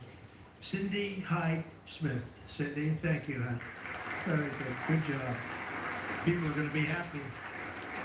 And all friends of mine, Mike Lee. All right, guys. Thank you guys very much, man. Have a wonderful Sunday. Enjoy yourselves. Take care of your friends, your family. Always lead with love, guys. Thank you guys very much. Mr. Black Mamba 305 out. And put God first in everything you guys do. All right. Put God first in everything you guys do. Learn the art of forgiveness. Learn the art of letting things go. And not everything is that serious. Mental health is a thing. I promise you it is. A lot of us do suffer from it, never get help from it. I'm in the medical field, so, I see it firsthand right now. I spelled some rotation in the psychiatric department, and let me tell you something, man. That thing can happen to anybody. You know what I mean? I'm sorry I changed up the topic like that real quick, but it just, there's a conviction in my heart to just say it. So, be good to your family, friends. If something is not that serious, guys, don't hold on to it. It's no good, man. You hold on to those things and it creates havoc in the body. I know you can't understand that right now, but holding on to stress and strife and hate and all that stuff, man, and you put that in your body, it manifests into physiological symptoms that come outwards. You start seeing your body change, you start seeing your internals change, your sleep cycle change, your mental health change, and you don't even know why, because it's on a subconscious level. So just let go of certain things. Let God take over in your life. And I'm not like this devout Christian, but I have this conviction in me to tell people or to say to people, hey, listen, man, you know, God is with you. If you're in a point in your life right now where you feel like things are down, you know, the Bible's always there. You know, politicians are going to come and go and say things, and, you know, whether it's Donald Trump or whether it's Barack Obama or Kamala Harris, they're going to say things.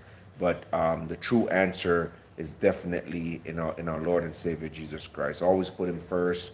In everything you do, lead with Christ. The answer is always there. Even myself, you know, sometimes it's pretty hard for me to say, hey, listen, man, I'm just gonna lead with, you know, Christ, because sometimes the answer don't come as quickly as you want it to come, but sometimes it comes in the right time.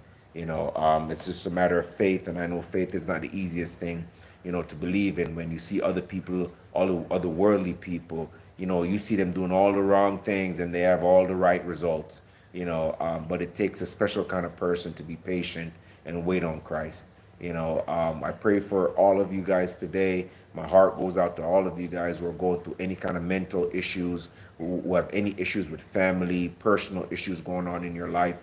I've seen many a times in the medical world, and I see many people, you know, in hospitals, and they don't even have their family there with them. You know, we're here arguing back and forth about, you know, what this person does and what that person does, but at the end of the day, it's about you and your belief and God at the end of your days. So make it right with God. You know, live good with people, support your president, and love your country and love God. Put God first. Make Lord and Savior Jesus Christ number one in your life. And with that said, man, I wish you all a blessed weekend, remainder of the weekend, and a blessed week coming up. Thank you guys for all of you guys' support. I know the channel is growing. If you guys want to go ahead and subscribe to my channel, I'd really appreciate that. I have a little break from school in about a couple of days. I'm going to be streaming a lot more, making a lot more actual videos instead of streaming. And hopefully you guys tune into not just the live, but to the actual contents on my on my YouTube channel. It's a little all over the place, man, but I'm gonna really focus in on the two-way movement, because I'm a huge firearm activist, and I'm a huge political buff. But with that said, guys, have a wonderful weekend, and may God be with you all. Take care.